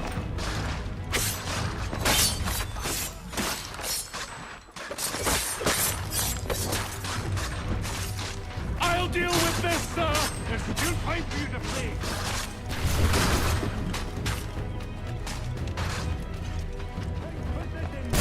Ready your weapons! Take a piece here! Stop the interloper! Benjamin. He's the one responsible! Glad to have Kill you with him. us. I could use some help.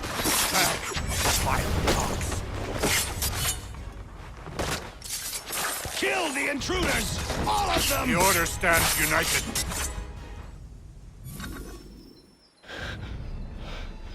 Who are you? Name's Hatham Kenway.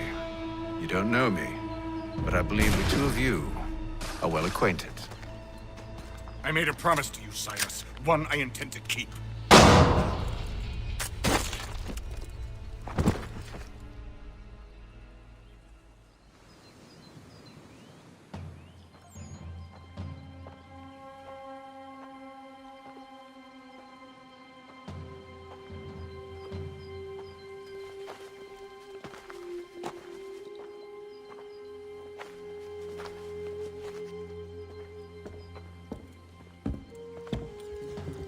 What happens now? We wait. But not for very long, I suspect.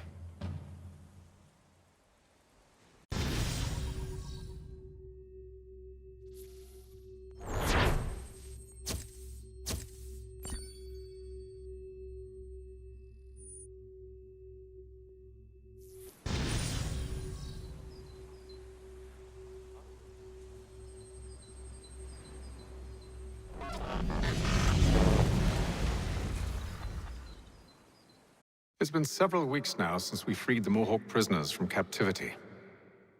I had hoped their leader might make contact, but there's been only silence. My men grow restless. They want to know what comes next, and I do not have an answer. Lee alone remains active, pursuing leads, however slight. He stalks the city streets and scouts the bordering woods, hopeful that he might make contact with one of those we saved. There was a woman there that night. It was she who helped the others to safety. If we can find her, I believe I'll have my answers. So, I watch and wait, hopeful that my true mission might finally begin.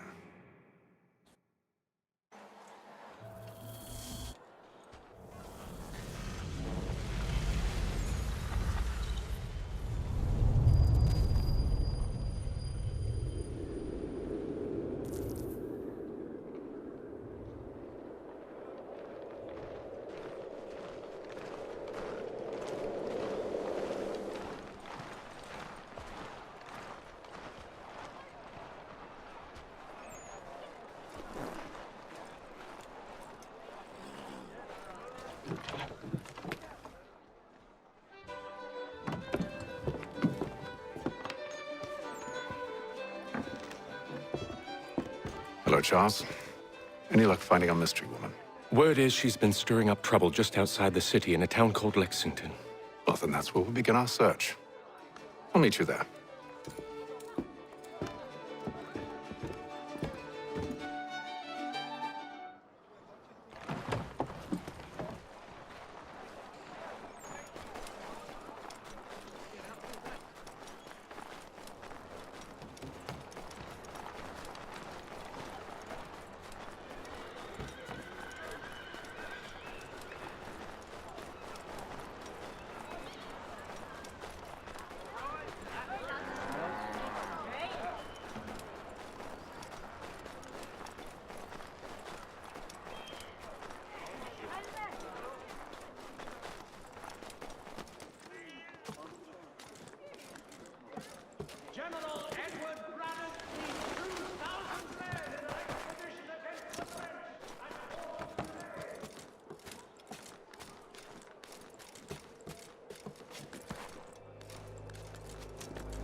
weekly advertiser! Get it here!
Have you found her? She's made camp not too far from here. Excellent. Well, the sooner we're done, the sooner we can get out of this cold.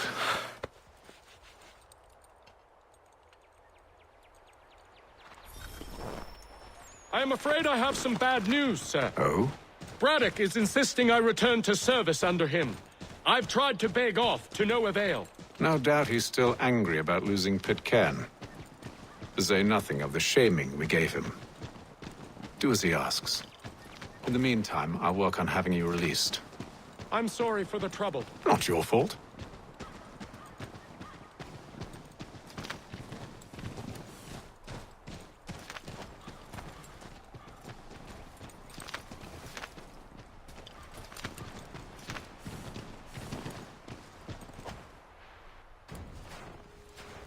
We're too late. Fire's only just been snuffed. Snow recently disturbed. She's close.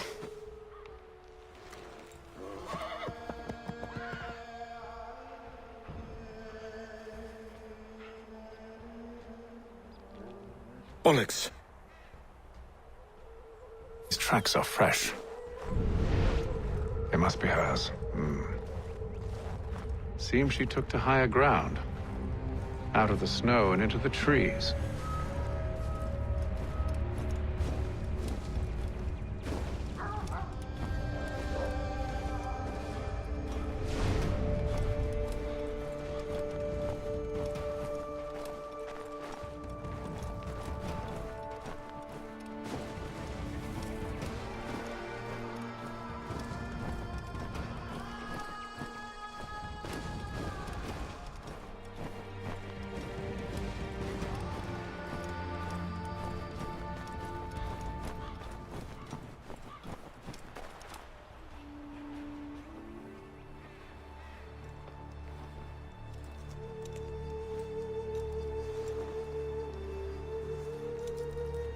Wait here.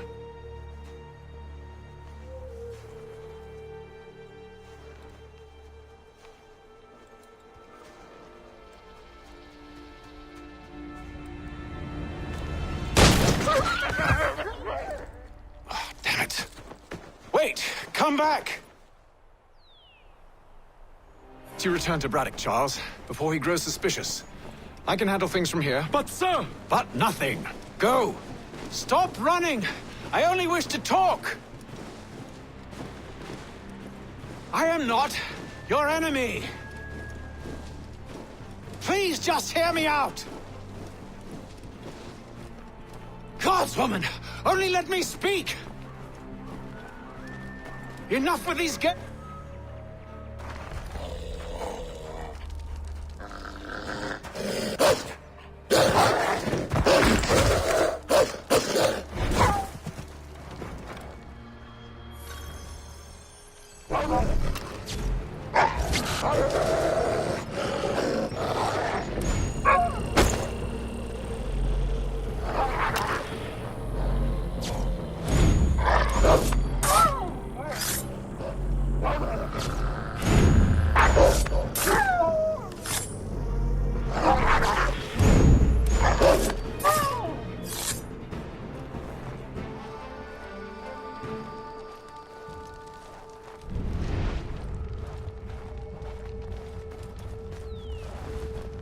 You try my patience, woman!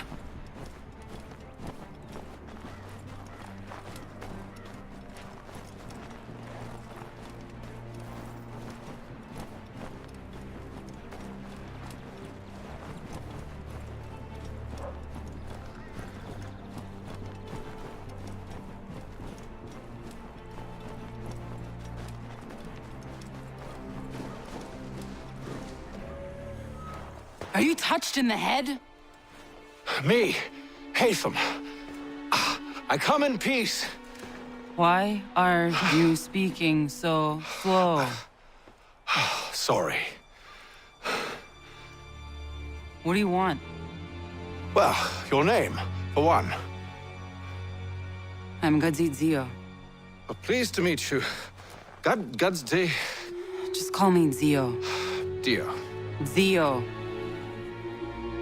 Dio. Now tell me why it is you're here.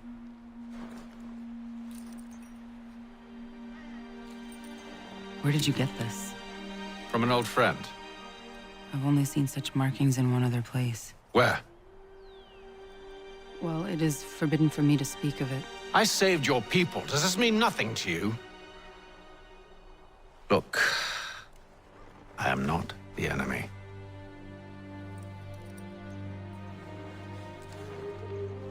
Close to here, there is a hill. Meet me there, and we'll see if you speak the truth.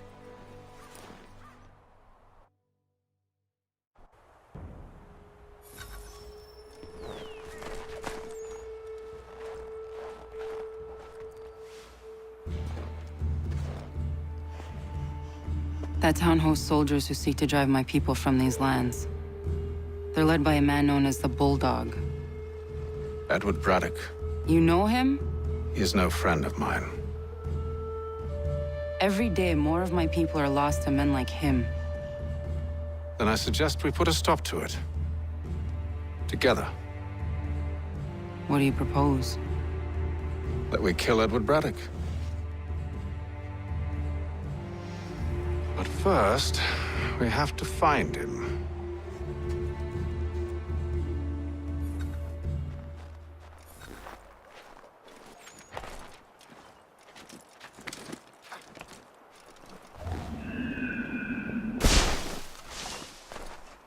I don't trust you. I know. Yet you remain. That I might prove you wrong. It will not happen. So you say. So I know. Yet, I remain.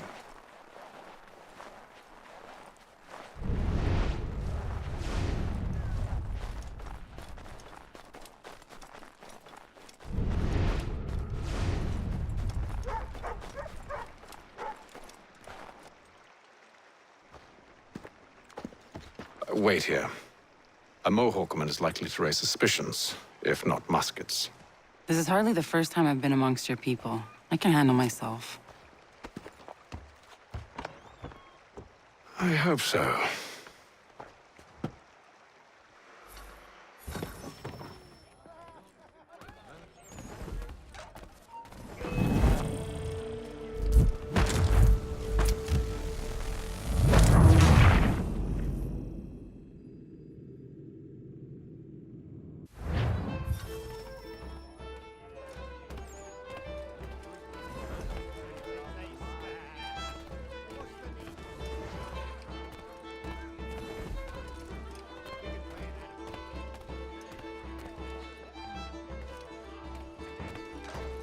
I hear tell the French are readying to move on our positions. Wonder what Braddock intends to do about it. He's already left for the advanced camp. I'll wager our little holiday here is just about ended. We'll be marching south before week's end.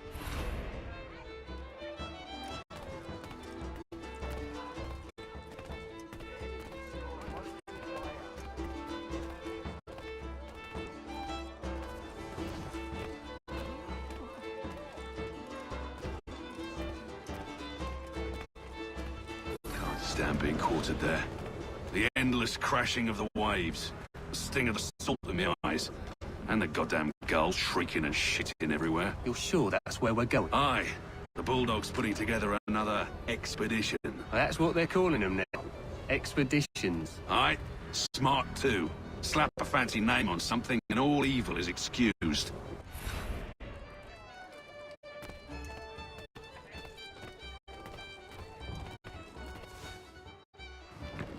Oi! Where are you going, Cully? Me? No, the other cock robin. Well, I was leaving.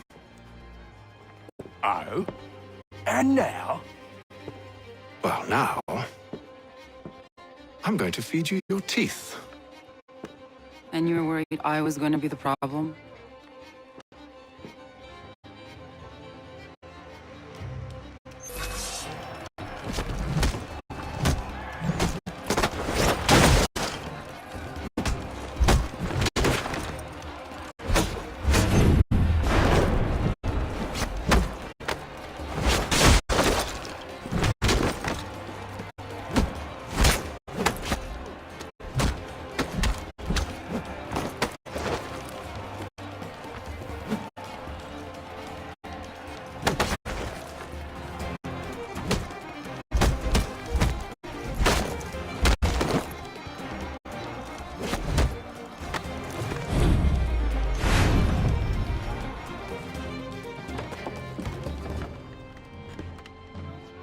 You're hurt. Oh, it's nothing. Here. This should stop the bleeding.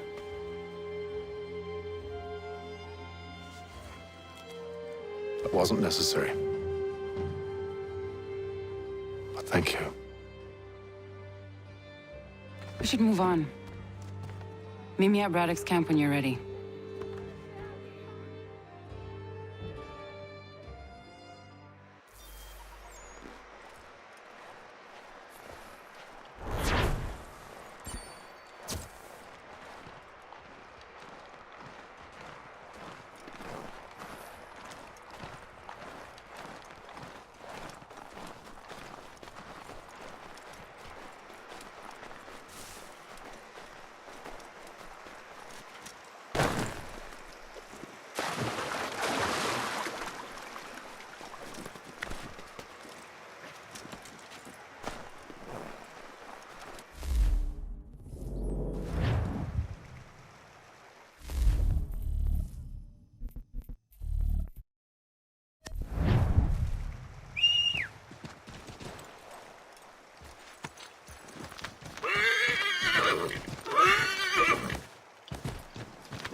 Use the snowstorm to mask your approach. Having second thoughts? Hardly. But I'll have to approach this carefully. Go on then. I'll keep watch from here.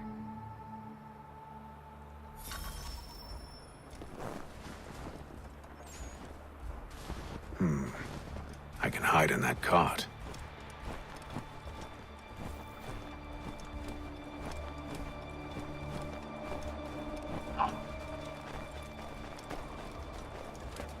What's in the wagon? I need a full inventory. As you wish. Let's see. 2 barrels of salt, 12 pounds pork, 10 pounds of beef, 7 dozen eggs, 16 wheels of cheese. None of it French, don't worry. 5 bottles of whiskey, couple dozen new uniforms, boots, leather for patching, blankets, a cart feed for the horses. What else? That's it. That's all there is.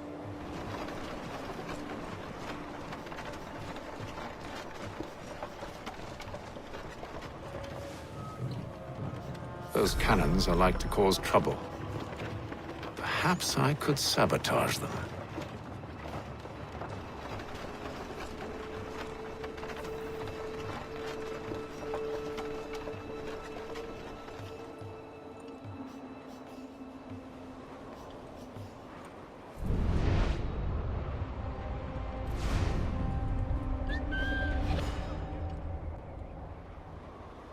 Are you down to score?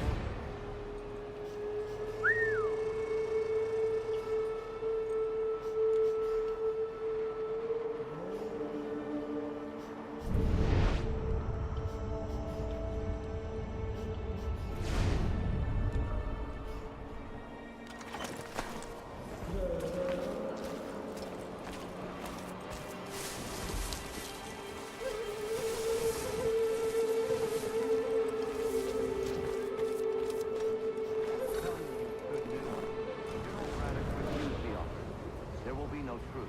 Damn it! Why, George? What reason did he give? He said a diplomatic solution was no solution at all. That allowing the French to retreat would only delay an inevitable conflict, one in which they now have the upper hand. There's merit to those words, as much as I hate to admit it. Still, can't he see this is unwise? It doesn't sit well with me. We're far from home with our forces divided. Worse, I fear Braddock's bloodlust makes him careless.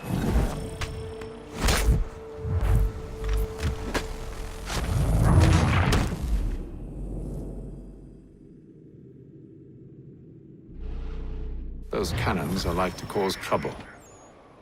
Perhaps I could sabotage them.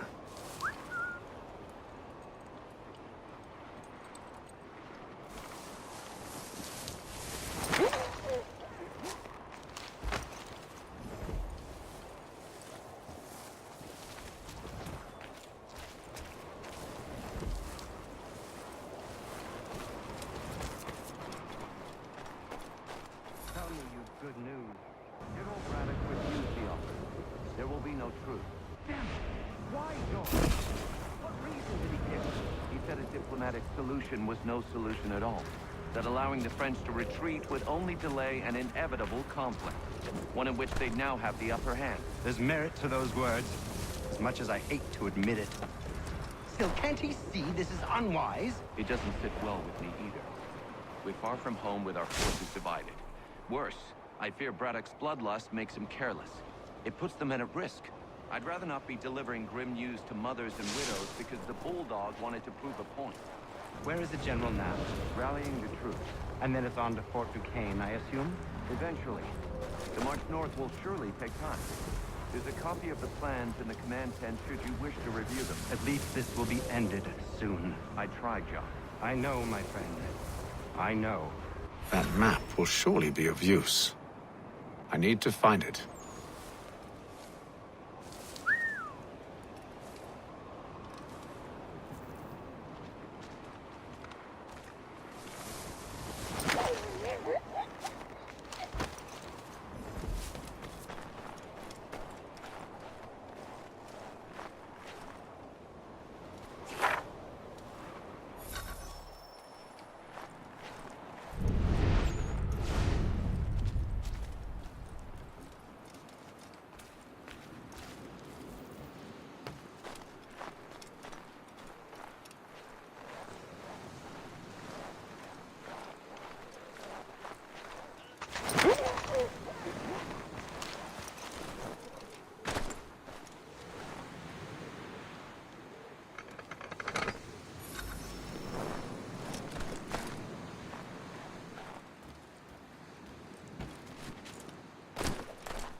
Those cannons are like to cause trouble.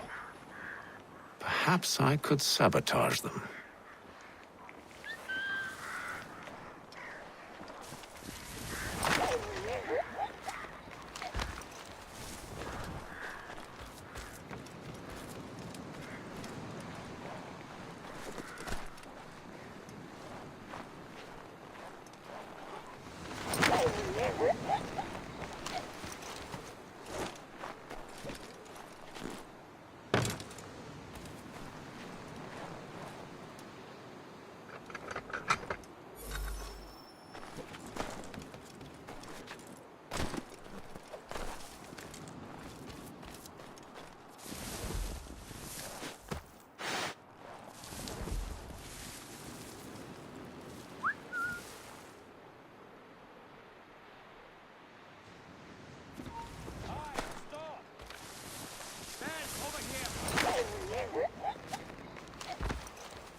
What news? Braddock has left to rally his troops. They're marching on Fort Duquesne. It'll be a while yet till they're ready, which gives us time to form a plan. No need. We will ambush him here near the river. Go and gather your allies. I will do the same. I will send word when it is time to strike.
the cold, cold ground.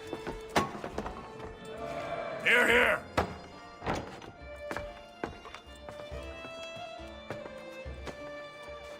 Hard at work, I see.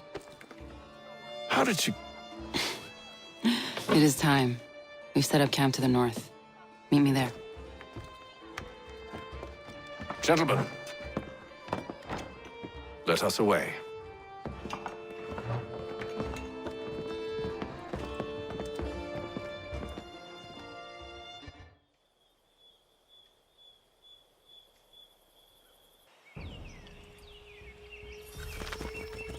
First it was too cold. Now it's too goddamn hot. And humid too. It's a right swamp, I tell you. To say nothing of the mosquitoes. Warm weather and bugs are soon to be the least of our worries. What? You mean the bulldog? Please. We'll be in that one's beef soon enough and on to the next. Where's your boy Lee gone off to? Returned to finish out his service under Braddock. I imagine the bulldog's none too pleased after the stunt we pulled. Pleased to spin a tale of my incompetence and beg forgiveness. He is away with words, especially when it comes to flattery. I expect he'll be welcomed back with open arms. Which would give us a man inside. Precisely. Unless you've underestimated our enemy.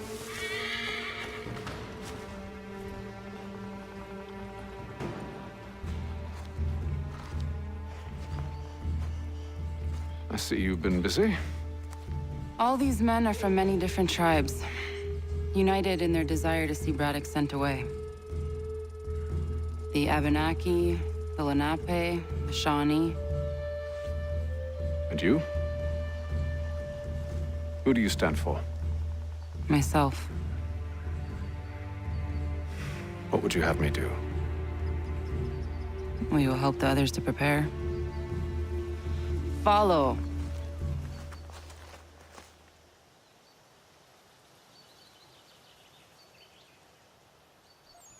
They come. Everything all right, sir? Just savoring the moment. No doubt, many wonder why it is we've pushed so far west. These are wild lands, as yet untamed and unsettled. But it shall not always be so. In time, our holdings will no longer suffice. And that day is closer than you think. We must ensure our people have ample room to grow and further prosper. Which means we need more land. The French understand this, and endeavor to prevent such growth. They skirt around our territory, erecting forts and forging alliances, awaiting the day they might strangle us with the noose they've built. This must not come to pass. We must sever the cord and send them back. This is why we ride. To offer them one last chance. The French will leave, or they will die! Now's the time to strike. Wait. To scatter the expedition is not enough. We must ensure that Braddock falls, else he's sure to try again. I'll disguise myself as one of his own and make my way to his side. Your ambush will provide the perfect cover for me to deliver the killing blow.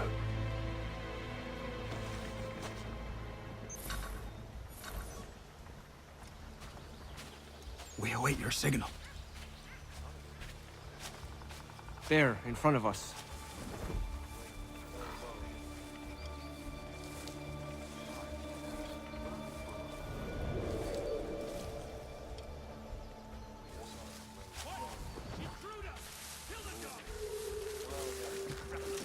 Kill them!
telling you, we've packed the cart too high. The ground With is the French uneven, push back, it's there'll be a lot of dangerous. opportunities for us up Over north. the whole thing is I built hear the for beaver us. pelts they gather fetch a fine price back home.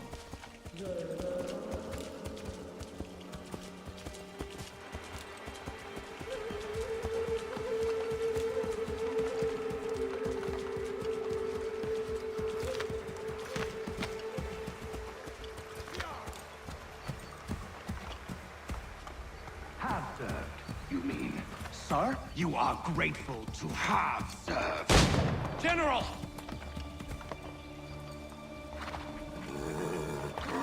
I'll not tolerate doubt amongst those I command, nor sympathy for the enemy. I've no time for insubordination. He paid for his treachery, as all traitors must! If we are to win this war against the French, nay, when we win this war, it will be because men like you obeyed men like me, and did so without hesitation. We must have order amongst our ranks, and a clear chain of command. Leaders and followers. Without such structure, there can be no victory. Am I understood?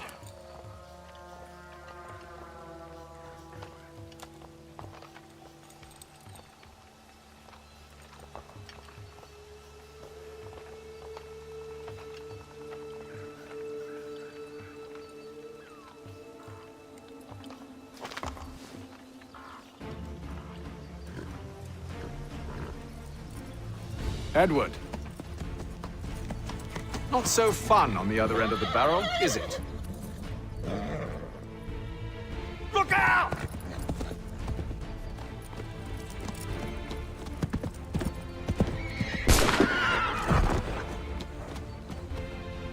Sir!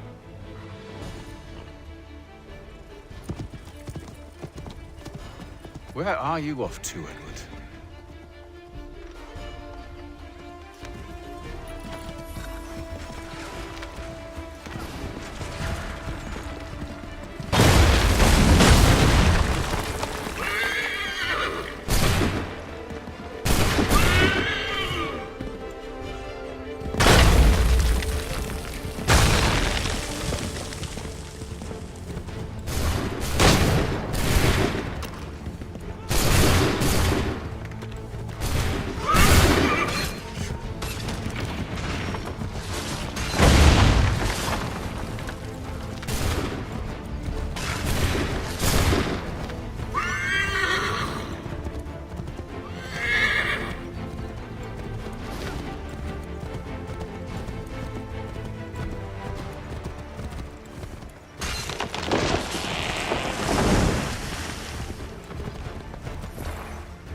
I never took you for a coward, Edward. Come on, then! Such arrogance. I always knew it would be the end of you. Is the end of you.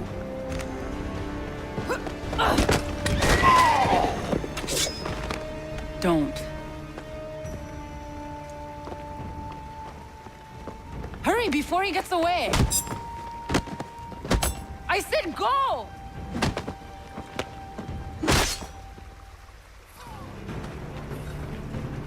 I don't deserve this!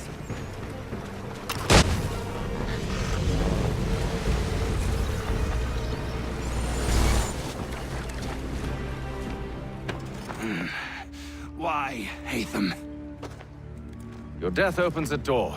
It's nothing personal. Well, maybe it is a little personal. Been a pain in my ass, after all. But we are brothers in arms. Once, perhaps. No longer. Do you think I've forgotten what you did? All those innocents slaughtered, and for what? It does not engender peace to cut your way to resolution. Wrong.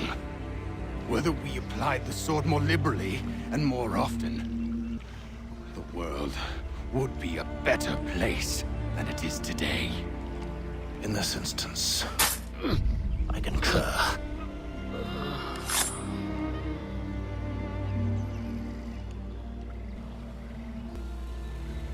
Farewell, Edward.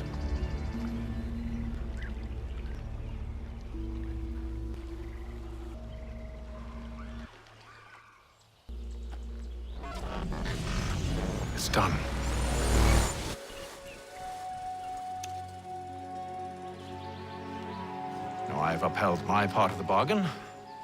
I expect that you will honor yours. Follow me.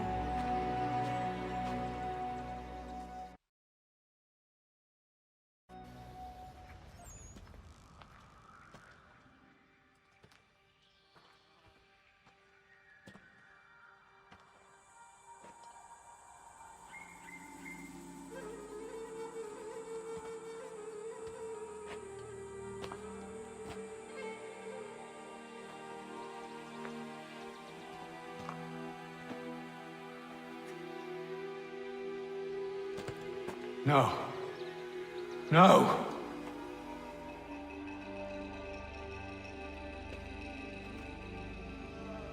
You seem disappointed. I thought that I held a key that would open something here. This room is all there is. I expected more.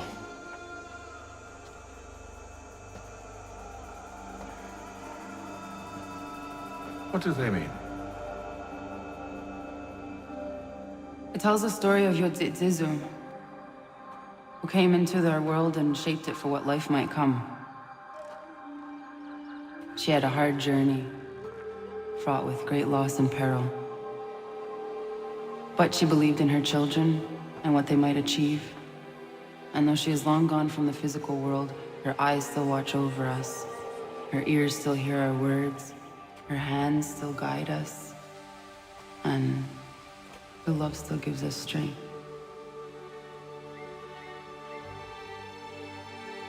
You've shown me great kindness, dear. Thank you.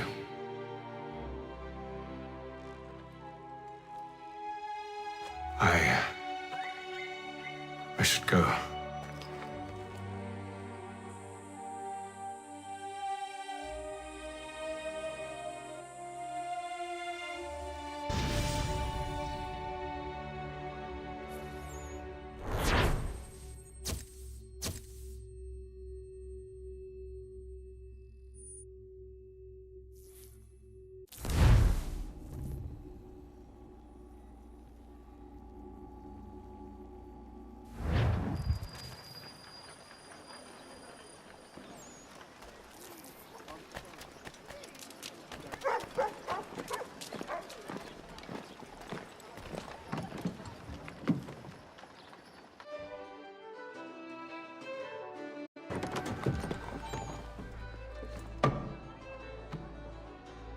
Master Kenway, did you find it then?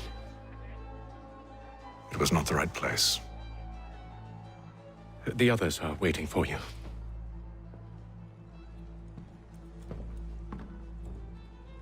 Gentlemen, please, sit. I fear our temple was no more than a painted cave. Although it did contain precursor images and script, which means we are close. Not close enough, it seems. We need to redouble our efforts and expand our order and establish a permanent base here. Although the site eludes us, I am confident we will find it.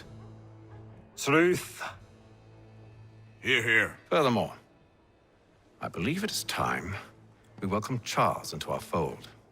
He has proven himself a loyal disciple and served unerringly since the day he came to us. He should be able to share in our knowledge and reap all the benefits that such a gift implies. Are any opposed? Very well. Charles, come, stand.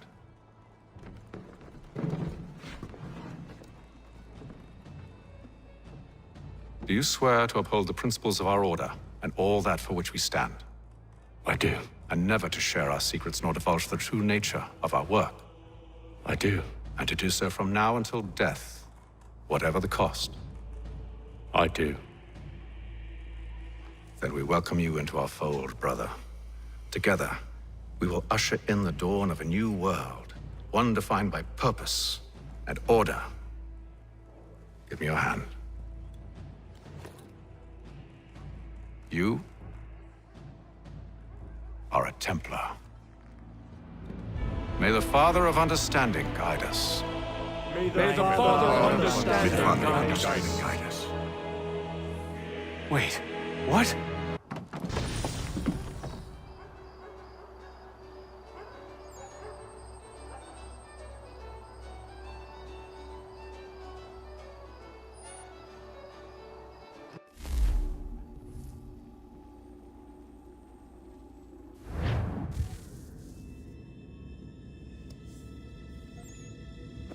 You all saw that, right?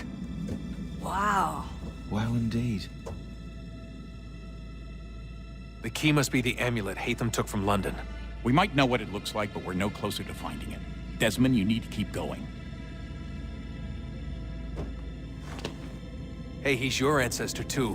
Why don't you hop in the Animus? Really? That's your response? It's like dealing with a 6-year-old. What is wrong with you, Desmond? You want to know what's wrong? I'm sick of being treated like I'm not even here. Desmond, do this. Desmond, do that. Desmond, you better figure things out because the sun is going to turn us all to ash. And I know I was really nice to you, but actually I'm just another Templar plot twist. And yes, I would like very much for you to be controlled by a magic space wizard so that you can murder me. So there's your answer. I'm sick of being a goddamn pawn. I thought it might be different with you. I mean, you're my father, but turns out you're no better than the fucking Templars. Don't you ever equate me to those bastards again. You hear me? Everything I do, everything I have done, has been for you. Maybe I pushed a little too hard, asked a little too much, but try and remember exactly what's at stake here. You need to get it together, kid. We're running out of time. That was unusual. Well, I'm just going to pretend that this never happened and get back to bringing everyone up to speed on where we stand. The news isn't good. It appears this temple is powered by a collection of, well, I guess they're batteries. You found one on your way in, but there aren't any more, at least not down here. Any idea on where we can find replacements?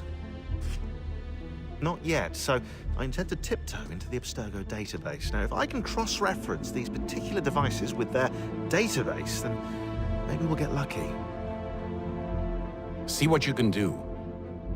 Obviously. Anyway, Desmond, you can either take a look around here or we can head back to the Animus.